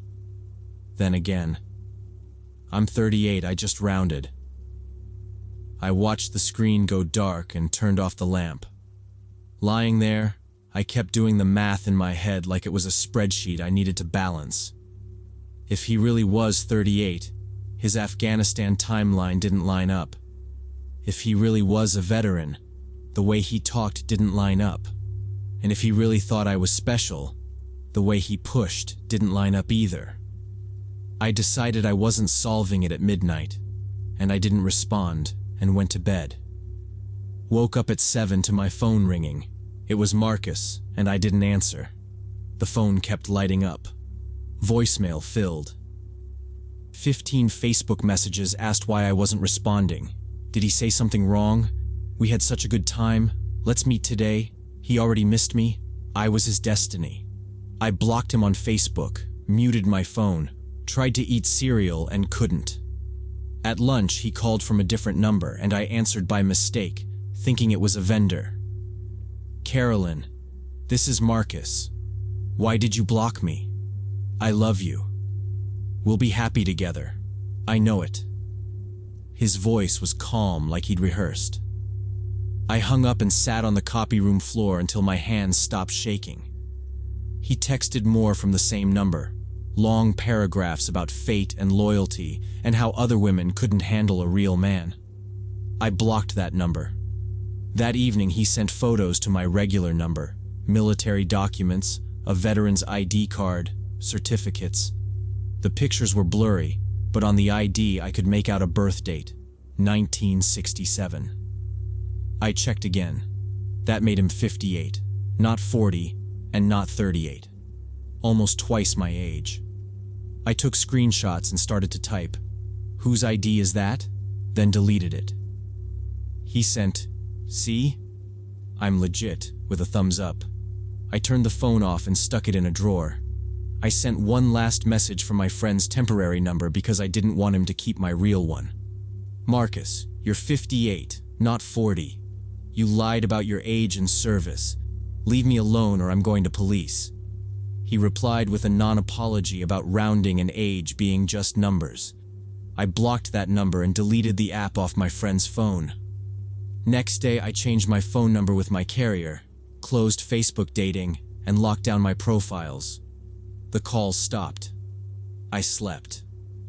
A week later, my coworker Jennifer said a man had asked for me at reception, said he was an old friend wanting to surprise me. I went downstairs, but he was gone.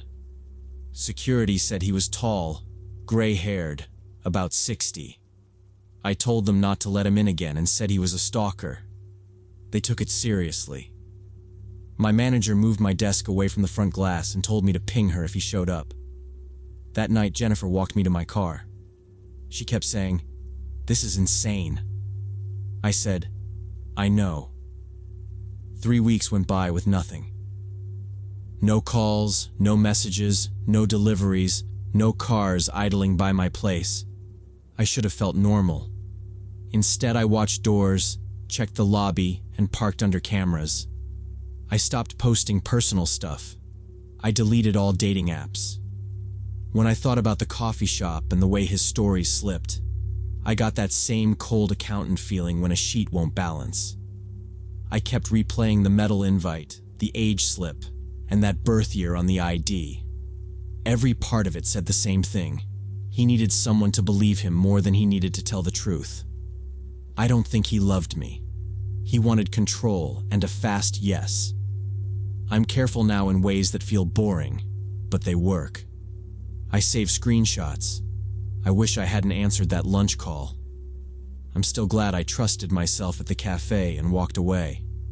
I deleted Facebook dating and decided being alone is better than meeting someone who invents an entire fake life in 2 hours and decides we're meant to be together forever.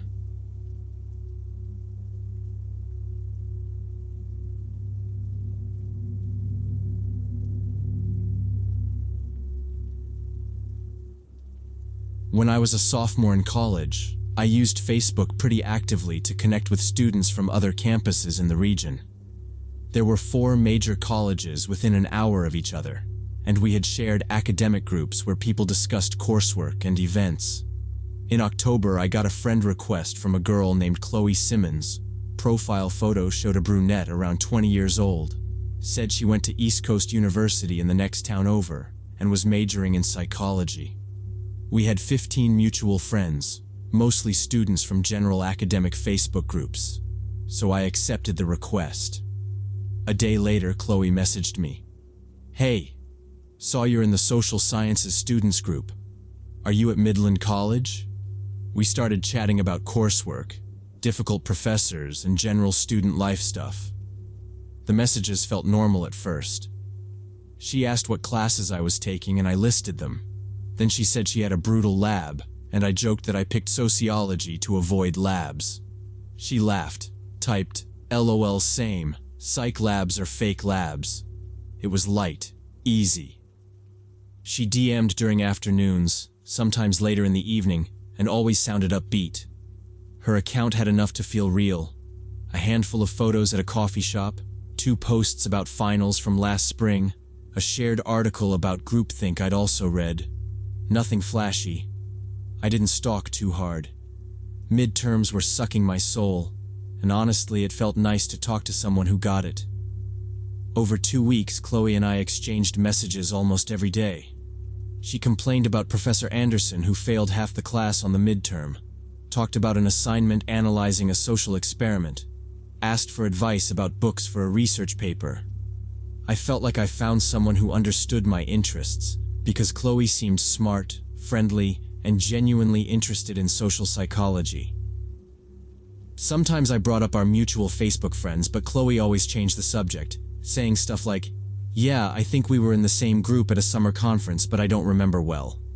Or, "I add everyone from academic communities. Honestly, don't remember each person." It seemed a little strange, but not suspicious enough to worry about. She was good at asking questions. What I wanted to do after college, whether I liked my advisor, which professors were worth taking. I told her I was trying to get a research assistant spot, and she said that was awesome, and that her sister was a grad student who might have tips.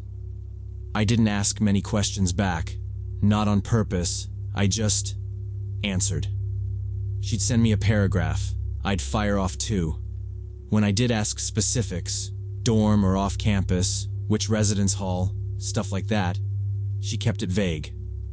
Off campus with my sister, near the stadium, tiny apartment, thin walls, totally plausible. We joked about thin walls for like 5 messages and moved on. She shared a photo once of a stack of psych books and a smoothie. Caption, "If I drink this, I'll become a better student." It looked real enough. Books were legit titles. She also mentioned having to drive over for her sister's dental appointment the next week, and I said our campus dentists were always booked, and she replied, "Tell me about it." Nothing set off alarms. If anything, I noticed that she never voice called. She said she hated calls and did everything by text. That made sense to me. I prefer typing too, especially when I'm in the library. In early November, Chloe suggested we meet in person. "I'll be in your town on Saturday. My sister lives nearby. We could meet at the college library and work on our papers together." I agreed because meeting at a public place during the day seemed completely safe, especially if her sister was coming too. We planned to meet at 1 p.m. at the main entrance of Midland Library. Saturday, I showed up 5 minutes early and set up on a bench outside the entrance with my laptop and textbooks. I texted, "Here."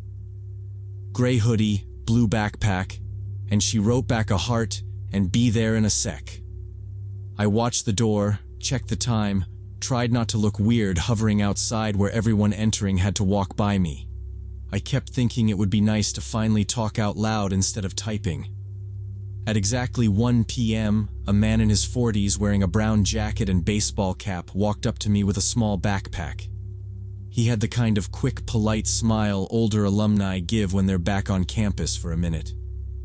He stopped a little too close, like he didn't want anyone else hearing. I was already standing because he'd come straight toward me with purpose, no hesitation. He said, "Abigail? I'm Tom, Chloe's brother. She got stuck in traffic, asked me to meet you. She'll be here in 20 minutes. I was confused because Chloe mentioned a sister, not a brother, and she never said someone else would come instead of her. Tom's smile didn't match his eyes. He flicked a glance at my bag like he'd already decided I was going with him. He said, "Chloe suggested waiting for her at the cafe across the street where it's warmer. Wanna come?" My stomach dropped. The whole setup felt wrong. I pulled out my phone and said, "Let me message Chloe to confirm." He stepped closer, too close for a stranger. "She's driving, won't see the message. Come on, I'll show you where the cafe is." His tone shifted, not rude, just pushy. I stood up, grabbed my bag with my laptop and said fast, "Actually, I just remembered I have something to do. Tell Chloe I couldn't make it." I turned and walked into the library without looking back. Inside, I headed for the tables by the windows where I could see the entrance. I chose a seat with other students nearby and plugged in my charger like I was settling for a long study session. From the window, I could see the main steps and a slice of the sidewalk. My hands shook a little when I typed a short note to myself, time, what he wore, his name, so I wouldn't forget details if I needed them. I sent Chloe a message anyway. At the library. Didn't know your brother was coming. Are you okay? I kept my eyes on the door. A librarian rolled a cart by and asked quietly, "You good?" I said yes because nothing had happened, not technically, and I didn't want to make a scene. But I stayed seated, back to the wall, bag on my lap. Through the window, I watched Tom stand at the entrance for about 5 minutes, check his phone, then walk toward the parking lot. He didn't look around for Chloe. He didn't look toward any cafe. He just left. I waited 2 more minutes, then reopened the chat and typed, "Your brother said you're stuck in traffic.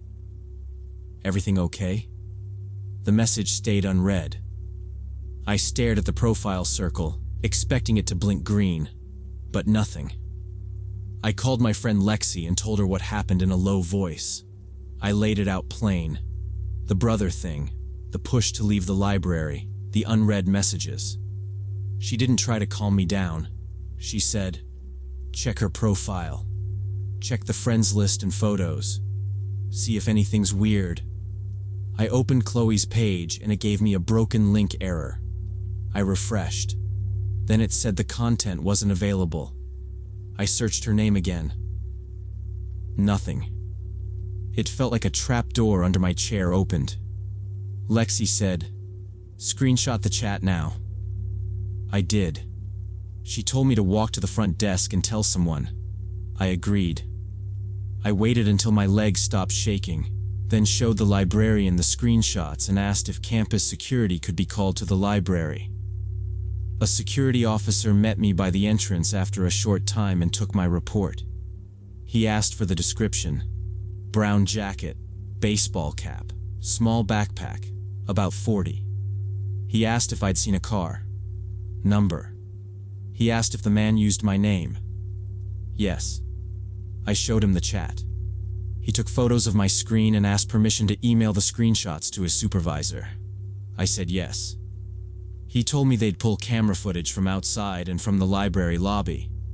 I asked if they could track the Facebook account, and he said they'd forward it, but the odds weren't great if the person knew what they were doing. The next day, I went to the campus security office to follow up. A different officer pulled my file and said they'd seen similar cases of fake student profiles used to lure young women in our region over the past year. Same pattern. Mutual friends through academic groups, daily casual chats, a sudden meetup with a substitute person, and a push to move locations. He said the perpetrators were hard to trace because the accounts were throwaways, and they picked public places where people wouldn't think to call 911 unless a crime actually happened. He recommended reporting to the social platforms and keeping records of everything. I nodded and signed the statement where he highlighted. I still don't know who that man was or who was behind Chloe's profile. I'm not paranoid by nature, but I changed how I use social media after that. I went through my friends list and deleted every stranger, even people who looked vaguely familiar. I reviewed old messages, blocked anyone who dodged basic questions, and I stopped sharing class schedules in public groups. If I ever agree to meet someone from online now, I verify with a video call first or through a known friend, and I bring someone with me. I don't care if it seems paranoid. I would rather be rude than be a target. I never agree to meet online acquaintances anymore without proper verification, preferably meeting in a very public place with someone I trust nearby.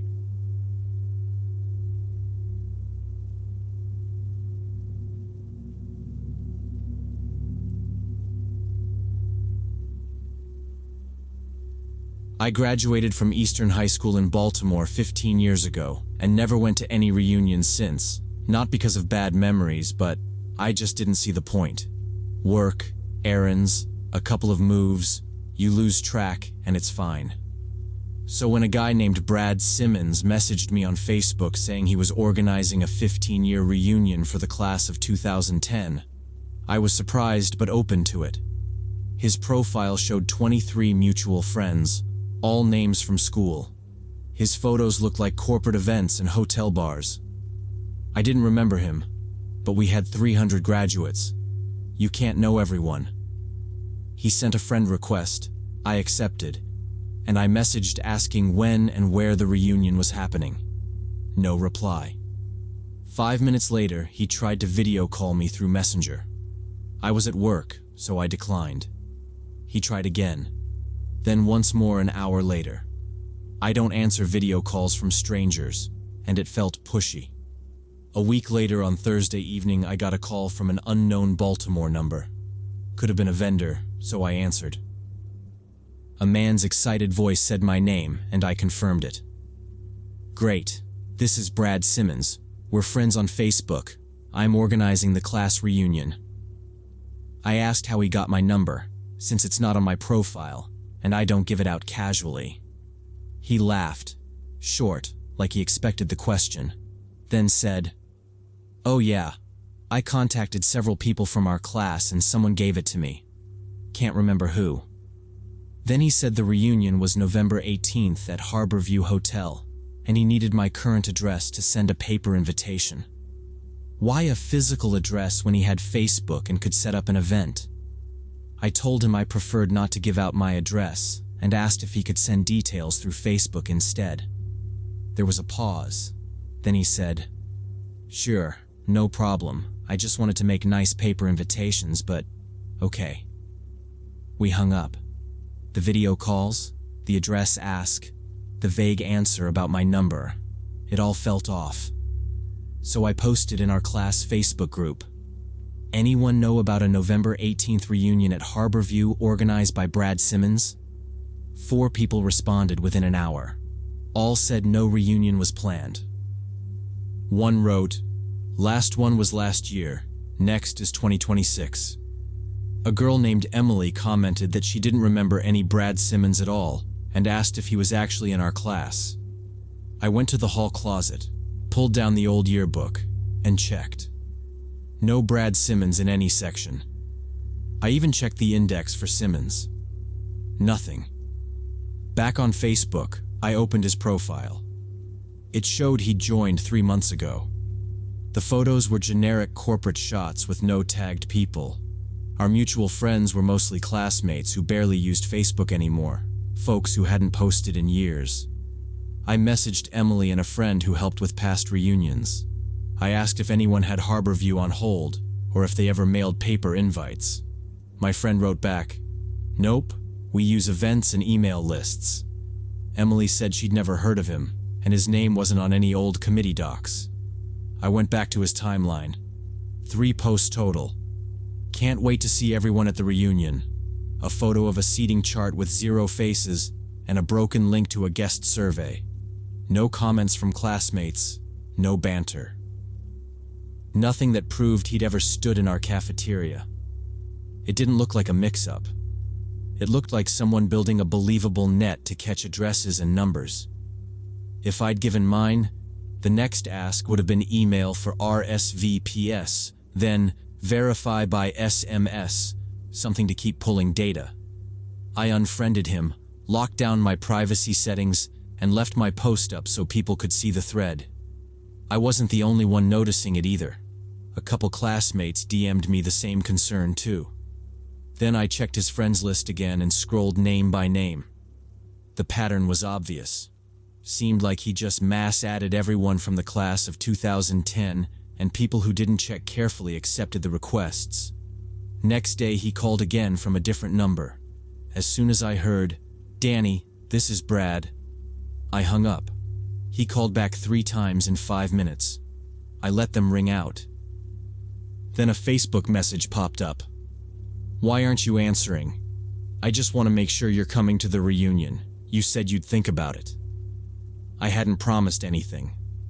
I typed, "Brad, I checked and you weren't in our graduating class. There's no reunion. Where did you get my phone number?" He saw it.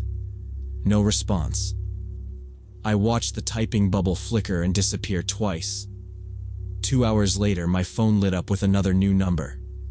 I answered because I was done playing ping pong. "Who are you and what do you want?" I said.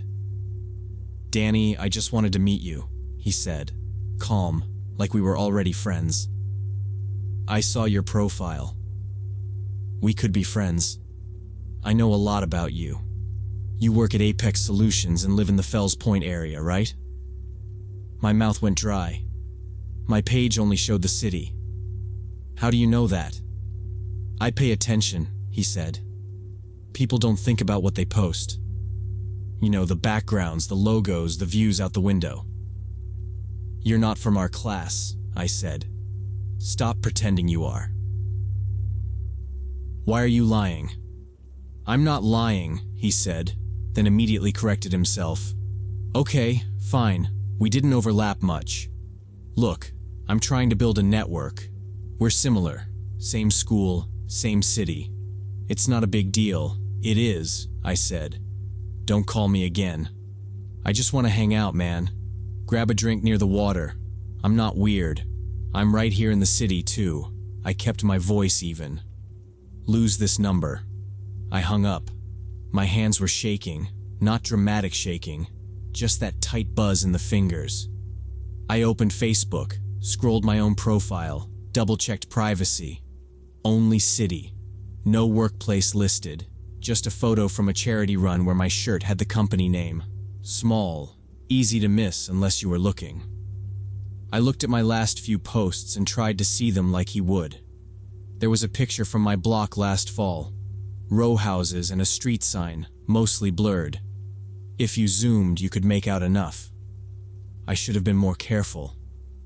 I told him to leave me alone, hung up, and blocked both numbers plus deleted him from Facebook friends. I reported the profile too. Then I put the phone face down and tried to focus on actual work. 2 days of silence went by and I started to relax, thinking he moved on or got bored. Tuesday morning, my coworker Mike leaned over my cubicle wall and said, "Hey, who called the office yesterday asking for you?" "Janice said some guy sounded urgent. She transferred it, but you were in that vendor meeting." My throat got tight. "What guy?" "She didn't get a name. Just said he knew you from school. Thought it was a client. Our office number isn't publicly listed anywhere. It's on business cards and invoices, not online." I walked to the front desk and asked Janice. She confirmed it. A male caller, confident, knew my full name, asked for me directly. By Friday, it was a third number. I let it go to voicemail. He left one. "Danny, why are you avoiding me?" he said, a little hurt, like I'd stood him up. "I saw you yesterday outside the Apex building around 6. You got into a silver Honda with license plate." And then he said my plate number. Hearing it out loud felt worse than seeing it written. He'd been there. He'd been watching. I saved the voicemail. I didn't call back. That evening, I drove straight to the police station and filed a report for stalking and harassment. The officer at the desk listened, played the voicemail twice, and shrugged in that careful way. He said there weren't direct threats, no explicit intent to do harm, so it would be documented, and they'd keep it on file. If it escalated, if he showed up at my home or office or tried to enter my car, then they could act. He gave me a case number and told me to keep saving everything, every call, every message, screenshots, timestamps. He suggested varying my route home and asked if I had anyone who could walk with me at night. I changed my phone number that night. I maxed privacy on Facebook and set up 2-factor on everything. I told security at work not to give out any information about me to anyone, no matter what. And I gave them his numbers and the name Brad Simmons, even though that was probably fake. They took it seriously. Mike started walking with me to the garage when he stayed late. On the days he didn't, I waited for the security guard to finish a round and go down with me. That was 10 days ago with no more calls, but I still check if someone's following when I walk to my car each evening.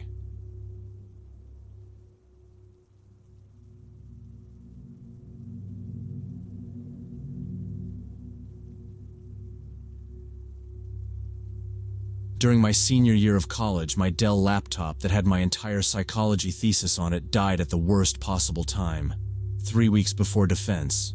Screen just went black, no buttons worked, charging didn't help. I googled laptop repair Austin and first result was Tech Fix Solutions with good reviews. Called them, and a man's voice said they could come today evening, $30 house call plus repair cost. I lived alone in a student apartment since my roommate Kayla was visiting her parents that weekend. The technician arrived at 7, a man in his mid to late 30s wearing a work jumpsuit with the company logo and a toolbox. I showed him the laptop. He looked at it for 5 minutes and said the motherboard was fried, needed to take it to the shop, would be ready tomorrow by lunch for $180 with labor. I agreed, filled out a form with my name and phone number. He gave me a receipt and left. The interaction was minimal and professional. Nothing seemed strange about it. After he left, I wrote out what I still needed to finish. Final stats pass, discussion polish, advisors formatting quirks.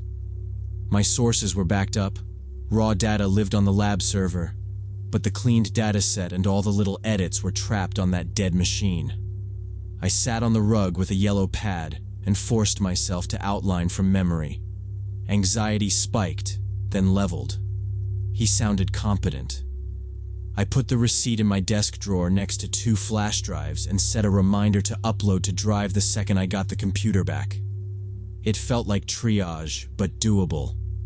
Next day at noon, he called saying, "Ashley, your laptop's ready. I can bring it at 6 p.m. He delivered on time. The laptop worked perfectly. I paid cash and thanked him.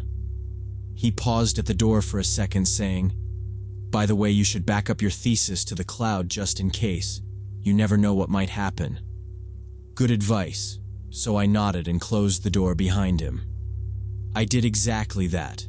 Synced the thesis folder, emailed myself the abstract for good measure, breathed for the first time in 48 hours. 5 days later, on Wednesday night when I was already in pajamas getting ready for bed, I got a Facebook friend request from David Torres with a message saying, "Hi Ashley, this is the technician who fixed your Dell. Wanted to make sure everything's working normally since sometimes there are issues after motherboard repairs. I can give additional care recommendations to avoid future problems." Sounded reasonable, and I thought about the warranty. In case something broke again, it would be good to have the technician's contact. I accepted the request. His profile looked like a work account. Banner was a circuit board, posts about laptop maintenance, a couple of photos of a cluttered bench with parts labeled. No vacation albums, no family shots, no memes. We had 0 mutuals. I messaged back, "Thanks, all good so far. Appreciate the follow-up." He sent a thumbs up and said he'd check in later in the week. I put my phone down and skimmed my methods section, red pen in hand, trying to pretend finals week wasn't creeping up on me. First night he messaged at 10 p.m., telling me to check CPU temperature. Download a program called HW Monitor. If it's over 80 degrees, that's bad. Bit odd to message so late, but maybe he worked shifts. I downloaded it, checked. Everything was normal. Wrote back thanks. He said great, and added a note about dust in vents and replacing thermal paste every so often. That matched what our lab TA always ranted about, so nothing about it set off alarms. I set my phone to Do Not Disturb and fell asleep to a statistics lecture. Next evening he messaged asking, "How's the laptop? Is it lagging? By the way, you have a beautiful smile in your photos." Wait, that's not about tech anymore. I felt that small click in my head from normal to not normal. I didn't respond. I muted the thread for an hour and tried to keep reading an article about cognitive reappraisal, but I was just rereading the same sentence. The dot popped up again when the mute expired. An hour later he wrote, "Sorry if that was inappropriate. You just seem like an interesting person. Psychology is a hard major, so you must be smart." How did he know about psychology? I checked my profile and yeah, under education it listed my university and department. I'd forgotten to hide that section. I toggled the privacy to only me, closed the app, then opened it again like that would make me feel less visible. Another hour passed and he messaged asking if we could meet for coffee, not as technician and client, but just to talk. I stared at that a long time. I tried to be fair in my head. Maybe he was awkward. Maybe he didn't understand boundaries. But I also pictured the toolbox on my coffee table and him standing in my doorway. It felt bad in my stomach. I felt uncomfortable and wrote back David. Thanks for helping with the laptop, but I'm not interested in personal communication. Let's keep this professional. He read it but didn't reply, and I sighed with relief. The relief lasted exactly 1 day. Third night around midnight, he messaged saying, "You look sexy in that red dress in the beach photo." The picture was from last summer, me in a swimsuit and wrap, nothing provocative, just a normal beach shot. But the fact that he was scrolling through my old photos at midnight and writing stuff like that was creepy. I stared at the screen too long, feeling that cold, stubborn anger you get when someone crosses a line and then acts like it's normal. I blocked him immediately, hands shaking more from the invasion than anything else. I double-checked the block, logged out, logged back in, checked again. Next morning I opened Facebook and saw a new friend request from Dave Torres. Different profile but the same picture. Message said, "Why did you block me? I was just giving a compliment." The name change felt deliberate, like he thought a tiny tweak made it less obvious. I blocked that profile too and set my messages to friends only. I went through my photo albums and tightened everything to only me. Even the old high school stuff I thought nobody would care about. It felt like I was cleaning up after a stranger had been inside my living room. 2 days later, a third profile showed up. D. Torres with no photo, message saying, "Ashley, stop blocking me. We can communicate normally." No punctuation, no context, just entitlement. I took screenshots of all the messages, the timestamps, the profile variations. I wasn't going to engage. I wasn't going to pretend it was a misunderstanding. I opened the Tech Fix Solutions website, found their complaint form, and wrote everything out. Dates, wording, the way he identified himself as the technician, and used my full name. I attached the screenshots and hit submit. I saved the PDF confirmation to my desktop. A week later, the company manager called, apologized, and said David Torres no longer worked for them, and they took client privacy violations very seriously. He said the right things. "This isn't our standard. We're retraining. Here's my direct number if you need anything else." I asked how he got my number, and he said it was on the work order I'd signed. That made me feel both safer and worse. I told him I wanted confirmation in writing. He emailed within the hour, a short formal note, and I filed it with the screenshots. I also left a public review on Google and Yelp, describing without names how the technician used my contact info from the work order to find me on Facebook and send inappropriate messages. I kept it factual and short. Date of service, follow-up messages, multiple new profiles after being blocked, response from the company. No rants, just the sequence. Within a day, a couple of people replied under the Google review saying thanks for the heads up. Over the next few days, several other girls responded in the comments saying they'd had similar experiences with technicians from different companies. Cable guys, delivery drivers, a plumber. Small things that didn't feel small when you were alone in your apartment. One girl said she started using a P.O. box for packages, just so her name and unit number weren't floating around. I increased privacy on my entire profile, hid friends, photos, work, and school information from everyone. I turned off tag suggestions. I went through old posts and limited the audience. I checked Instagram and made it private too. There were no new profiles from him after that, at least none I saw. But the last 3 weeks I can't comfortably call delivery, courier service, or any home repair without running through a checklist in my head about what personal pieces I'm handing over. I use the building lobby for handoffs now and ask for names in advance. When my sink clogged, I scheduled maintenance only when my roommate was back. I know I should have been more careful, not accepted the friend request, complained to the company immediately. But in that moment, it seemed harmless. A professional offering technical help and a reminder to back up my thesis. I hate that I've had to reshape ordinary tasks around someone else's boundary issues. But I'd rather be boring and safe than generous and exposed. I keep the screenshots, the email from the manager, and the review links in a folder named Receipts, because it reminds me to treat this like paperwork, not a mystery. And now I never accept friend requests from people I met once in a work context, no matter how legitimate it looks.